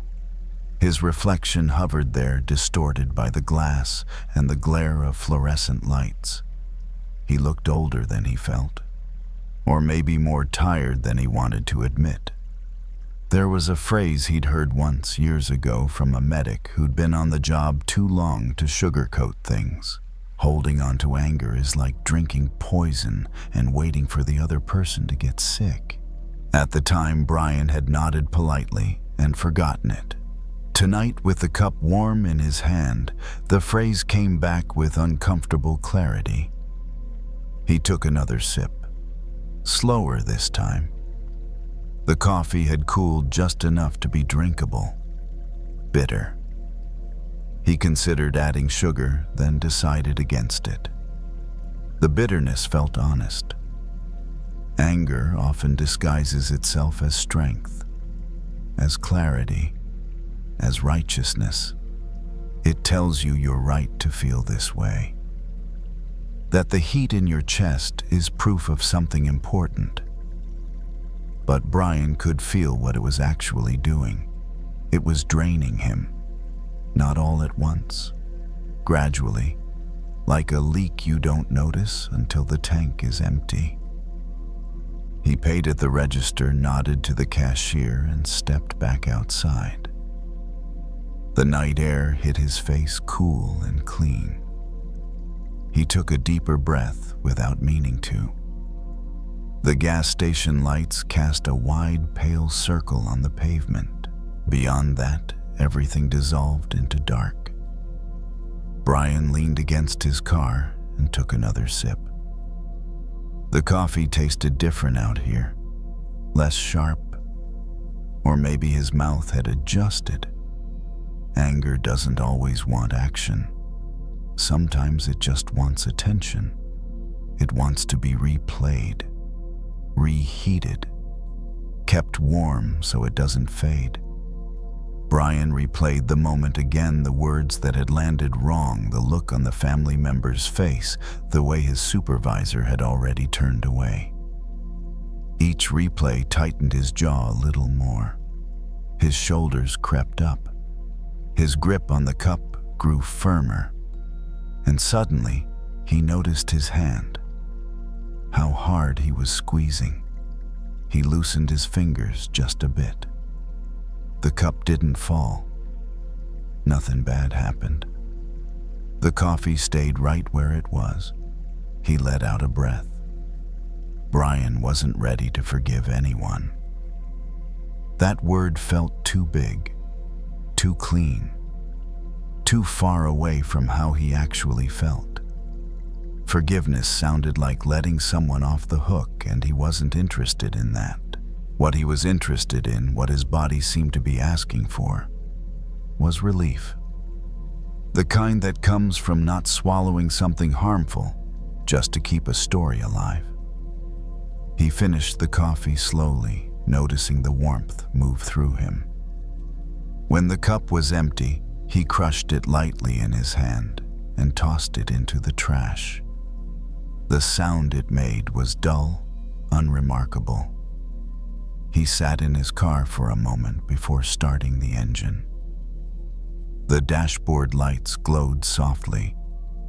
The radio stayed off. There was no need for noise. Brian rested his hands on the steering wheel and stared through the windshield. The anger was still there. He could feel it. But it no longer felt like fuel. It felt like weight. And for the first time that night, he wondered quietly without judgment how much of that weight he was willing to keep carrying. Not for justice, not for principle, just out of habit. The engine started. The car idled. The night waited. Brian didn't drive right away. The engine idled, a low, steady sound, like a reminder that movement was available, but not required. He watched the dashboard lights glow and dim as his eyes adjusted. Outside, a semi passed on the road, the air shifting briefly, then settling again. Anger has a way of convincing you that it needs to stay hot, that if it cools something important, will be lost. Brian knew that feeling well. In his line of work, alertness mattered. Edge mattered. Letting things slide felt dangerous, like lowering your guard at the wrong moment. But sitting there, hands resting on the wheel, he could feel the difference between readiness and tension. One kept you awake, the other just wore you down. He pulled out of the station and drove a few blocks before turning onto a quieter street. Streetlights appeared at regular intervals, pools of light separated by darkness. The rhythm was predictable calming. He matched his speed to it without thinking. At a red light, Brian's mind reached for the scene again. The raised voice, the accusation, the way his chest had tightened. But this time the memory didn't grab him as hard. It was there, but it felt flatter, like a photograph instead of a live feed. He noticed something else too. Each time he replayed it, his body reacted first. The jaw, the shoulders, the shallow breath. The anger wasn't living in the story, it was living in the muscles that held the story in place. The light turned green. He kept driving. There's a particular exhaustion that comes from anger you can't express. It doesn't burn out quickly. It simmers. It keeps the nervous system on standby long after the moment has passed. Brian felt that exhaustion now, deeper than the end-of-shift fatigue he was used to. He pulled into his driveway and turned the engine off. The sudden quiet was noticeable, but not jarring. He sat for a moment longer, listening to the metal tick softly as it cooled. Inside the house, he didn't turn on many lights, just the small one near the sink. He set his keys down, washed his hands, and watched the water run clear. The simple act grounded him more than he expected. Warm water, soap, rinse, dry. Anger often asks to be justified. It wants a verdict, a winner. Brian didn't give it that tonight. He gave it space. He moved through his evening routine without rushing, changing clothes, opening a window slightly, letting the cooler air move through the room. His body responded before his thoughts did. The tightness in his chest eased a notch. His breathing lengthened. Lying in bed, he stared at the ceiling and waited for the usual replay to begin. It didn't. Not right away. When the memory finally surfaced, it came without the sharp edge. He saw the faces involved. He saw himself. He saw the limits of what he could have done. There was a strange relief in that. Not because it excused anyone, not because it made the situation fair, but because it stopped demanding that he suffer on someone else's behalf. The phrase returned again, drinking poison and waiting for the other person to get sick. This time it didn't feel like a warning. It felt like a description of a habit he no longer needed. Forgiveness, Brian realized, didn't have to mean approval. It didn't have to mean forgetting. It didn't even have to involve the other person. It could simply mean refusing to keep taking the poison. As the room darkened and the sounds of the neighborhood softened, Brian felt his body settle into the mattress.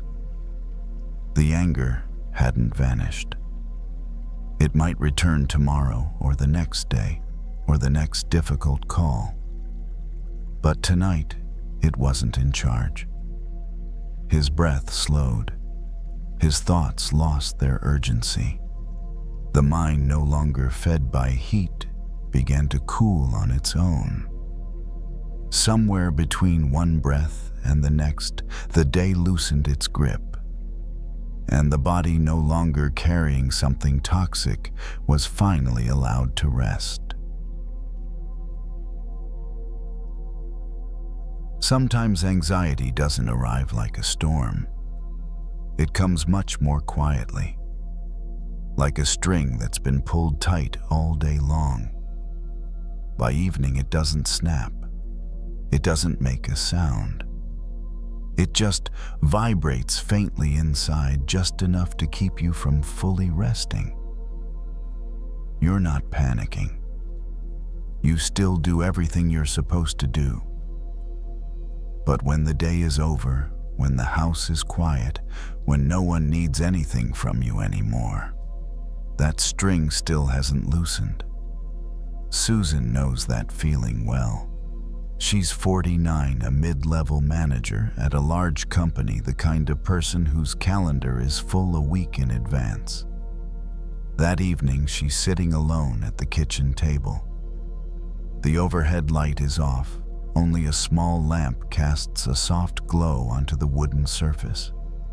In front of her is a printed performance review folded neatly in half, placed carefully, like something that needs to be dealt with.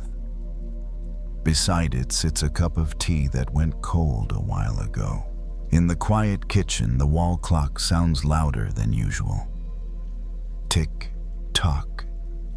Each beat a reminder that time keeps moving, whether she moves with it or not. Susan reaches out and touches the paper, smoothing the crease with her fingers, then stops. She's already read it 3 times today. Nothing unexpected.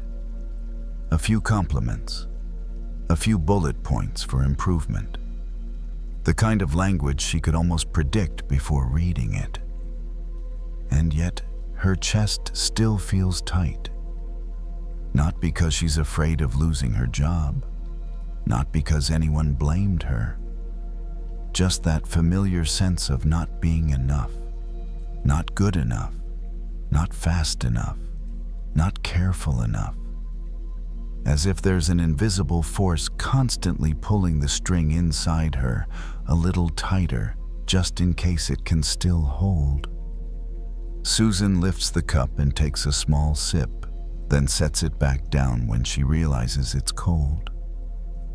She doesn't get up to reheat it. She just watches the faint steam on the ceramic fade into the air. For a brief moment, she notices her shoulders are raised. Not from the cold, but from tension. She lets them drop gently, almost without thinking. And just from that small movement, her breath deepens slightly. Some strings, if they're too loose, make no sound. But if they're pulled too tight, no one else has to pull them anymore. They start hurting themselves. Not out of malice, just from trying to do their job for too long. Susan isn't thinking about philosophy. She's just looking at the paper in front of her and realizing she's reading it like a verdict, not a work note. Each bullet point is tied to a familiar voice in her head. I should have done better. Why didn't I think of that sooner? Someone else would have handled this better. She folds the paper again more carefully this time and sets it off to the side of the table out of reach. Not putting it away forever, just not keeping it right in front of her.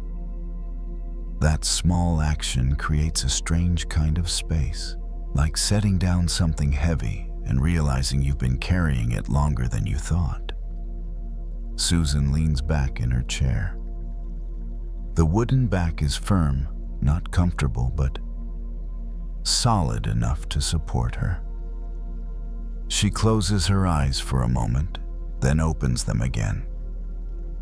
She isn't trying to meditate. She isn't trying to calm herself down.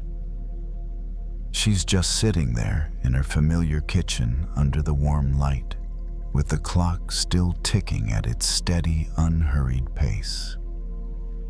There's something people rarely say about those who worry a lot. They don't worry because they enjoy it. They worry because they've grown used to holding everything together.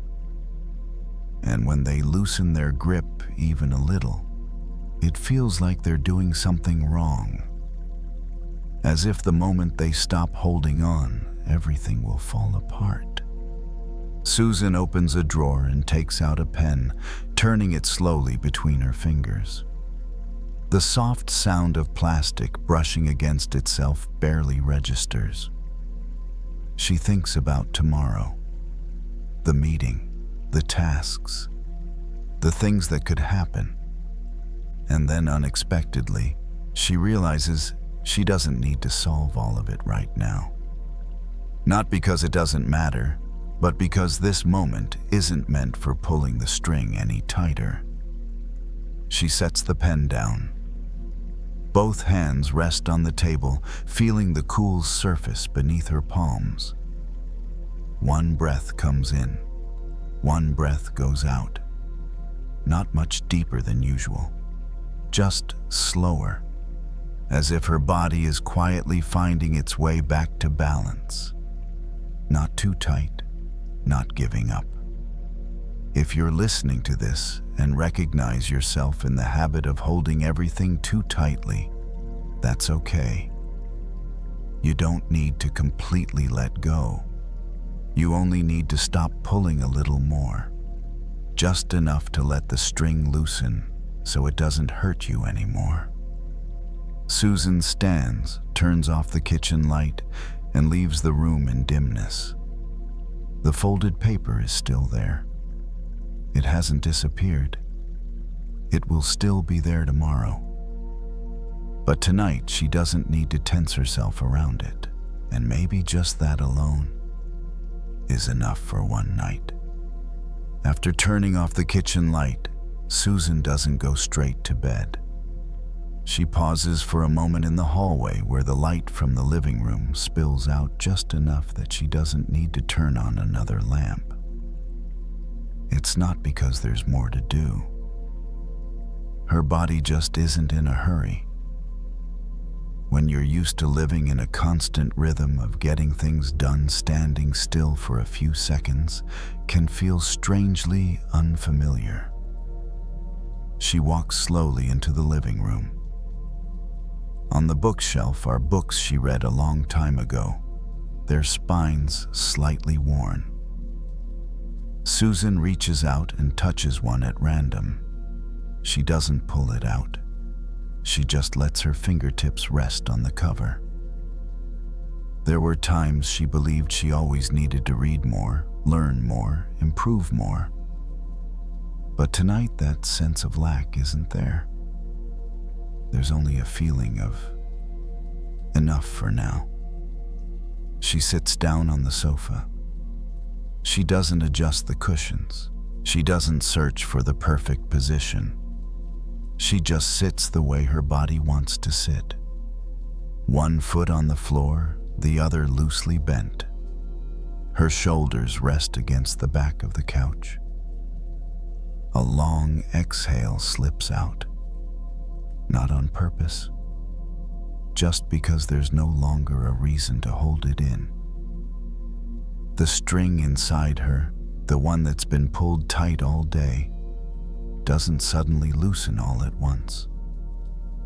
It doesn't disappear, but it stops vibrating. Like a string after it's been set down, no longer pulled, no longer touched. The sound fades, not because it's forced into silence, but because there's no more tension acting on it. Susan thinks about all the times she's tried to do things right, on time, by the book, meeting expectations. She doesn't regret those efforts. They brought her here. But maybe not every moment requires the same amount of force. There are stretches of the road where gripping the steering wheel like you're on the highway will only tire you out before you arrive. Outside, the city keeps moving at its own pace. A car passes by, then fades into the distance. A traffic light changes color at the corner. Susan doesn't follow any of it closely. She just knows that things are still happening even without her involvement. There's a quiet relief in that realization, hard to put into words. She rests both hands on her thighs. Her palms feel warmer than the tabletop from earlier. Her fingers curl naturally, not clenched, not stretched open, just there, in between. Maybe this is what people mean by balance, but Susan doesn't need to name it. She just knows this position doesn't hurt. If a thought comes up, she doesn't push it away. She simply notices it. Oh, there it is, and lets it pass like a distant sound. Not every thought needs to be followed to the end. Some only need to be seen. Time seems to slow down, or maybe the pressure around time has eased. Susan doesn't check the clock. She doesn't need to know how much time has passed. In that quiet space, she realizes something very simple. Peace doesn't come from having everything sorted out. It comes from stopping the sorting, at least for now. She stands up again this time to go to bed. She doesn't bring the printed review with her. She doesn't bring the pen. She only brings a body that feels a little lighter than before. When she lies down, she doesn't force her eyes to close. She lets her eyelids grow heavy in their own time. Some nights, you don't need a solution. You only need permission to stop pulling the string, to let it stay at its natural tension, not so loose that you give up, not so tight that it hurts, just enough that tomorrow when you need it, it can still resonate in a healthier way. If you fall asleep at some point while listening to this story, that's completely okay. There's no right moment to sleep. There's only the moment your body is ready. And if you're still awake, that's okay too.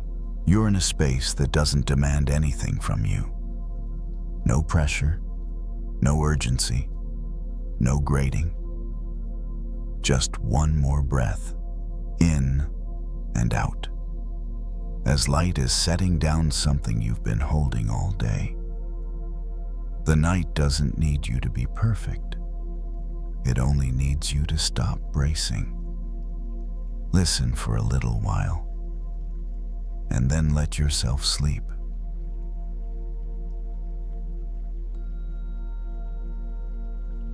Sometimes what exhausts us isn't the road ahead, but the things we're still carrying from the part of the road already behind us. Tasks that are finished, situations that are over, decisions that have already been made. And yet, in our minds, none of them have truly been set down. Miguel is 45 years old. He works as a cook in a small restaurant. His evening shift ends late. When he steps outside, the sky is already fully dark. The street in front of the restaurant quieter now, with only a few streetlights spilling onto the pavement. He walks home the way he's done for years. Not because he doesn't have a car, but because walking helps him let the day slowly drain away. Over Miguel's shoulder hangs an old canvas bag. Inside there's nothing heavy, An extra shirt, a water bottle, a few small things. And yet, his shoulder aches. Not because of the bag, but because all day long he's been carrying far more than what's inside it. In his mind, a sentence from earlier keeps replaying. A small moment in the kitchen, a decision he made on instinct, then questioned afterward. I should have done that differently. The thought keeps circling as if it hasn't accepted that the moment has already passed. Miguel stops by a bench along the sidewalk. He sets the bag down at his feet and rubs his shoulder gently. A sigh slips out, unplanned. His body speaks before his mind comes up with anything new. He sits there for a while, watching the few cars that pass by. Each one moves forward and doesn't come back. Only his thoughts keep looping. When he was younger, Miguel once heard a story. A man crossed a river using a boat. After reaching the other side, instead of leaving the boat behind, the man lifted it onto his shoulders and kept walking. Everyone who saw him thought it looked heavy. But the man carrying the boat said, "I need it. You never know, there might be another river ahead." Back then, Miguel laughed. But tonight, sitting on the cold bench, the story feels strangely familiar. Not because he's carrying an actual boat, but because he's carrying things that have already done their job. The conversation in the kitchen helped him react quickly in the moment. The worry helped him be more careful. The replaying and rethinking once helped him avoid mistakes. But that river has already been crossed, and he's still carrying everything on his shoulders, as if setting it down would mean losing something important. Miguel bends down and opens the canvas bag. He rearranges a few items, even though nothing is really out of place. The movement is simple, unhurried. The soft rustle of fabric is barely audible. And in that moment, the thoughts in his head slow down too. They don't disappear. They just stop crowding each other. Some habits are hard to let go of, not because they're bad, but because they once helped us. We get used to keeping everything just in case, holding on to words we said, small mistakes, all the what-ifs, like carrying the boat simply because we're afraid there might be another river ahead. Miguel closes the bag. This time, instead of putting it back on his shoulder right away, he leaves it on the bench. His shoulders drop slightly on their own. Not much, but enough for him to notice the difference. This lightness doesn't come from life suddenly being easier. It comes from no longer forcing himself to carry more than he needs. He doesn't promise himself that he'll never overthink again. He doesn't set a goal to let go perfectly.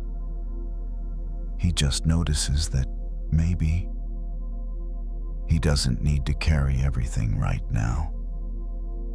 Miguel stands up and lifts the bag onto his shoulder again.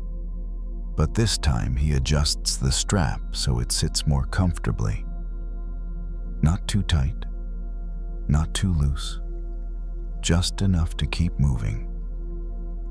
The road home is still there, but his shoulders feel lighter than they did a moment ago. If you're listening to this and recognize yourself in the habit of carrying things that are already over, that's okay. You don't have to throw them away right now. Just ask gently, do I still need this for this part of the road? The answer might not come right away, but even asking the question is already a step onto the other shore. Miguel continues walking home. The familiar street, the familiar houses, windows glowing or dark in different ways, nothing new. and yet something inside him feels slightly different, as if something has been set down even though he can't quite name what it is. The bag is still on his shoulder. It hasn't disappeared, but it no longer feels like it's pulling him backward. Each step feels lighter, not because the distance has shortened, but because he's no longer carrying the repeated thoughts from the shift that just ended. There are moments when things are happening that we need to hold on tightly. We have to remember details. Think ahead, react quickly. But once those moments are over, continuing to grip them only makes us more tired. Like a boat that helped us cross a river, useful then. But once the water is behind us, it becomes nothing more than weight on our shoulders. Miguel stops at his front door. He stands there for a moment, his hand resting on the doorknob, not rushing to open it. Inside, it's quiet. No one is waiting for an explanation. No one is asking whether he did a good job today. No one needs him to think any further. He opens the door, steps inside, and closes it softly behind him. The room is dimmer than the street outside. Only a small light glows in the kitchen corner. Miguel sets the bag down on a chair this time, not keeping it close to him, just placing it there like something that has finished what it was meant to do. He washes his hands at the sink. The water runs steadily, neither hot nor cold. The sound of it covers everything else. As he washes, he notices his hands feel more tired than usual. Not from heavy work, but from gripping for too long. As he rubs in the soap, his fingers loosen on their own, little by little. A thought appears. I should have said that differently. Then another follows. But this time he doesn't chase them. He doesn't argue. He doesn't try to fix them. He simply notices them arrive and lets the sound of the water carry them away. Not because he's especially good at letting go, just because right now he doesn't need to carry them with him. Miguel dries his hands, turns off the kitchen light, and walks toward the bedroom. He doesn't turn on the main light, just enough to see where he's going. When he sits on the edge of the bed, he feels the mattress take his weight. No effort needed, no balance to maintain, nothing else required of him. Some nights, you don't need to figure out a new way to live. You just need to give yourself permission to stop carrying things that have already done their job. Old words, small mistakes, situations that have already closed. They don't vanish. But you don't have to bring them with you everywhere. Miguel lies down. He doesn't adjust the pillow over and over. He doesn't search for the perfect position. He just lies there like someone who has finished the day's walk. His breathing slows naturally. No counting, no instructions, just following his body. If you're still listening right now, still awake, that's okay. There's nothing being asked of you. You don't need to let go of everything. You don't need to set it all down at once. You only need to stop carrying more. Maybe tomorrow you'll need that boat again. You'll need to think. You'll need to be careful. And that's completely fine. But tonight, with no river in front of you, you can let it rest on the shore. Miguel closes his eyes, not to force sleep, but because his eyelids have grown heavy on their own. In the quiet room, there's nothing to solve, nothing to prove. Just a day that has passed and a body that's allowed to rest. If you fall asleep at some point while listening to this story, That's perfectly natural. And if you haven't yet, you're still exactly where you need to be. Nothing is late. Nothing has gone wrong. It's just an ordinary evening, and you don't need to carry the whole day into your sleep. Listen a little longer, or fall asleep now if you'd like.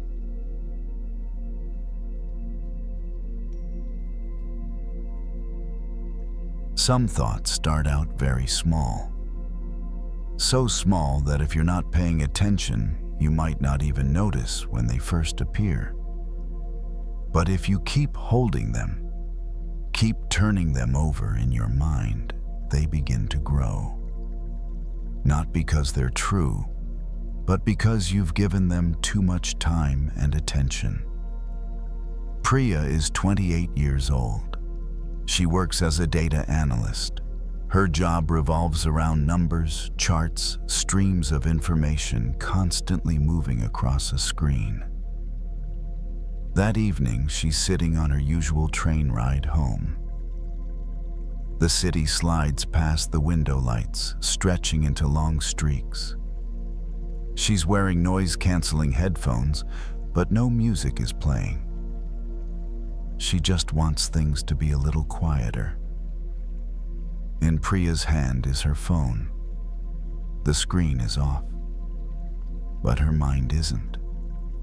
An email from earlier that afternoon, her reply, a response from a coworker, nothing serious, no criticism, no clear consequences. And yet, in her head, the story keeps replaying, each time with a new detail added. I should have explained that more clearly. What if they think I'm unsure? Maybe I missed something. Each thought arrives small, like the very first snowflake landing in your palm. But Priya doesn't let it melt. She turns it over, thinks more, analyzes more. And before she realizes it, that tiny flake is no longer just a speck. The train stops at a station. Some people get on, others step off. Priya stays seated. She adjusts her scarf, pulling it closer around her neck, even though the car isn't cold. A familiar motion, almost comforting. For a brief moment, she notices her shoulders are a little tense. Not painful, just tight. She lets them drop slowly. No one tells her to. Her body has just been holding that position long enough. As her shoulders lower, her breath deepens slightly. And in that small opening, Priya notices something her thoughts didn't start out big. They became big because she kept rolling them, like a snowball. No one begins with a large one. You start with a tiny handful. But as you roll it across the ground, more snow sticks. The longer you roll, the heavier it becomes, until you can't even remember where it began. Priya looks out the window. A familiar grocery store. A diner with its lights already off. None of what she's seeing has anything to do with that email. But her eyes keep looking, and while they do, her mind loosens its grip on the old story. Not because she's trying to forget, but because something else is being seen. She reaches up and adjusts her headphones, feeling the cool plastic under her fingers. The sensation is clear, immediate, real. For a few seconds, there are no charts, no sentences, just her hand and the object she's touching. And in that moment, the snowball in her mind doesn't grow any bigger. There's something Priya has started to notice on evenings like this. Negative thoughts rarely grow on their own. They need her participation. They need her to return to them. They need all the what-ifs and if-onlys. When she doesn't add more, they don't disappear right away, but they stop expanding. The train keeps moving, its rhythm steady, familiar. Her body slowly relaxes into that motion. She doesn't promise herself she'll never overthink again. She knows that isn't realistic. But maybe just for now, she doesn't need to keep rolling the snowball. Priya slips her phone into her bag, not to avoid it, just because she doesn't need to hold it anymore. Her hands rest on her thighs. She exhales slowly. A thought appears, I'm still thinking. And right after it, a softer realization follows. I'm noticing that I'm thinking. The difference is small, but that small bit of space makes the snowball feel lighter. If you're listening to this and recognize how your thoughts tend to grow in the evening, that's okay. You're not doing anything wrong. You've just been rolling the snowball without realizing it. And tonight, you might not need to push it any farther. Just pause for a moment, set your hands down, and let the snow melt in its own time. As the train nears her stop, Priya stands up out of habit. She isn't rushing. People move toward the doors, step by step. No pushing, no urgency. She follows the flow, letting her body remember the way. When the doors open, cooler air brushes her face, soft, almost gentle, like a reminder that the world outside is still there, no matter how busy her mind has been. Priya walks home from the station. She's taken this route hundreds of times. The same trees along the sidewalk, street lights spaced at regular intervals. Tonight, the yellow light pools onto the pavement in small circles.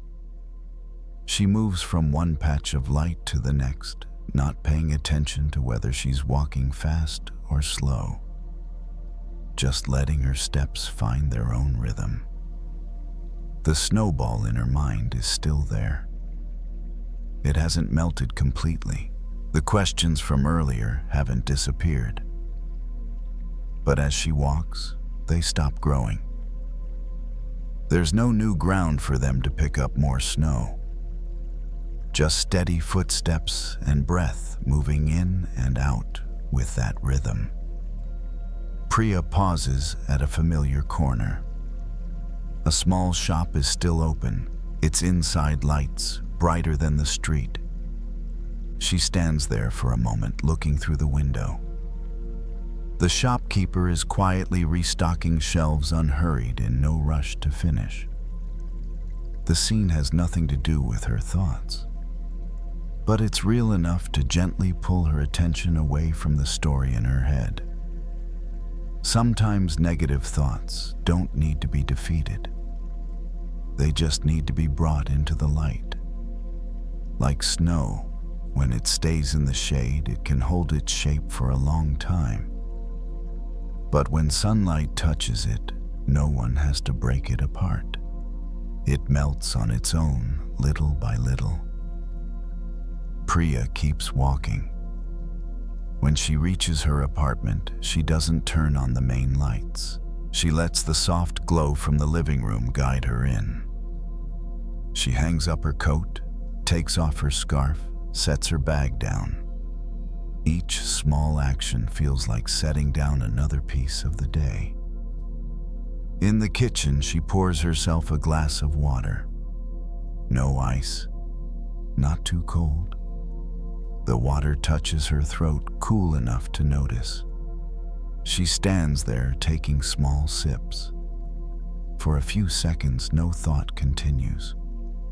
There's just the feeling of the water, the swallow, the brief pause between breaths. Priya notices this when she stops rolling her thoughts. They don't gain any more weight. They might still exist, but they no longer control her. They're like small bits of snow left on a sleeve, something that will melt once it meets warmth. She walks into the bedroom. She doesn't check her email again. She doesn't reread messages, not out of fear, just because right now it isn't necessary. She sits on the edge of the bed, takes off her headphones, and places them on the table. Another object set down. When she lies back, Priya doesn't try to coax herself into sleep. She simply lets her body be still. Her breathing slows. Her shoulders soften. The remaining thoughts drift by, not held onto, not pushed away.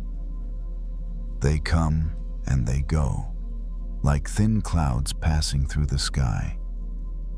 If you're listening to this and still awake, that's okay. Maybe your snowball has grown a little bigger. Maybe it's been rolling all day. You don't need to melt it right now. You only need to stop rolling it further. The night doesn't ask you to find answers. The night only asks you to stop retelling the old story.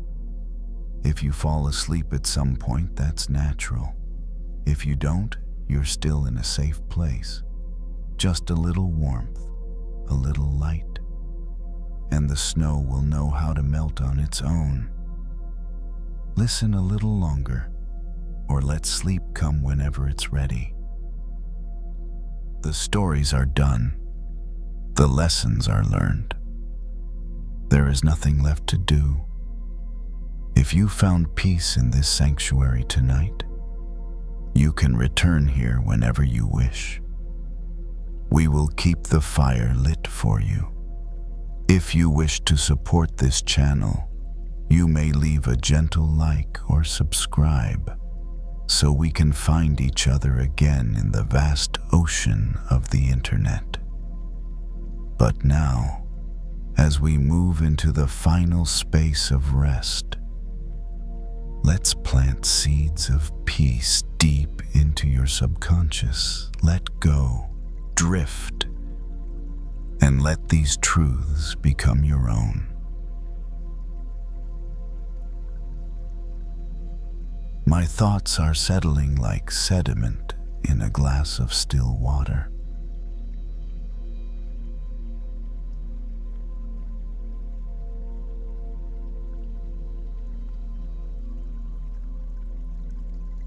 Go of all ripples. The surface of my mind is becoming glass.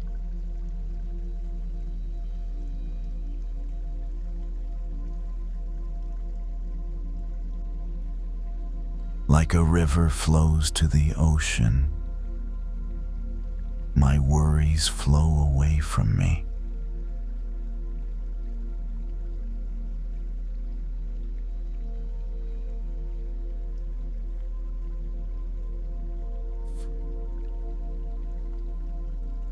Obstacles without resistance.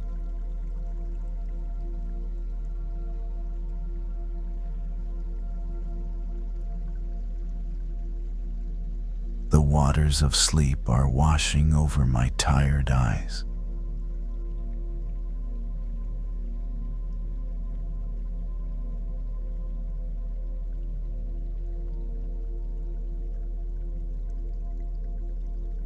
Floating in a sea of tranquility, weightless and free.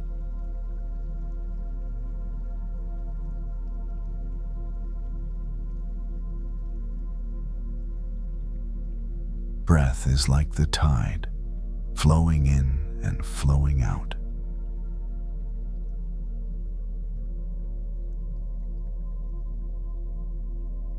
Deep below the surface waves, my inner ocean is silent.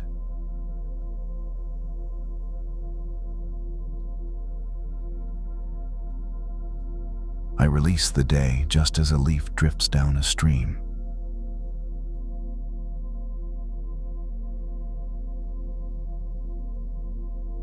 Cool, healing water soothes my nervous system.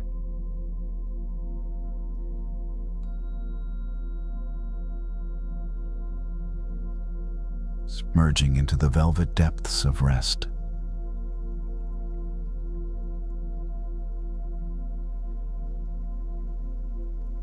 There is no need to swim.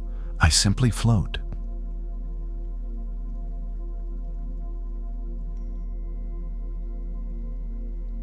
The rain of relaxation washes away the dust of the day.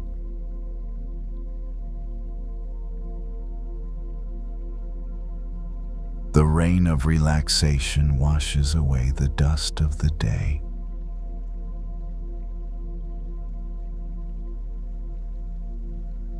The rain of relaxation washes away the dust of the day.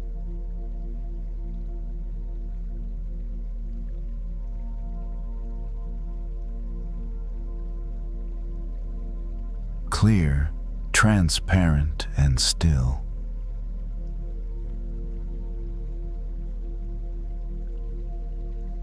I am clear, transparent, and still.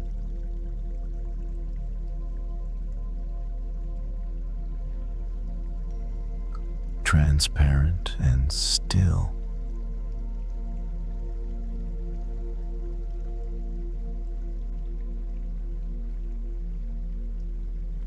My emotions are water, and I allow them to flow through me.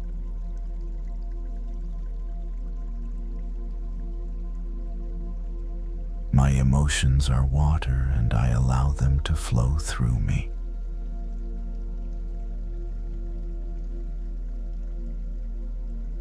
My emotions are water, and I allow them to flow through me.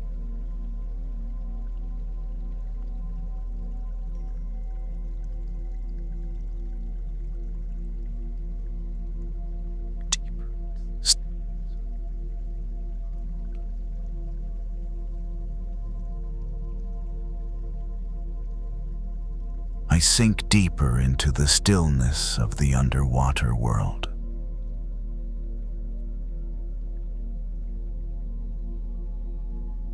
I sink deeper into the stillness of the underwater world.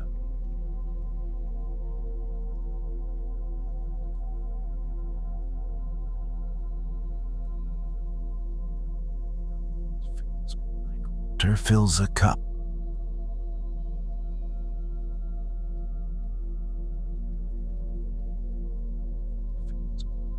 Water fills a cup.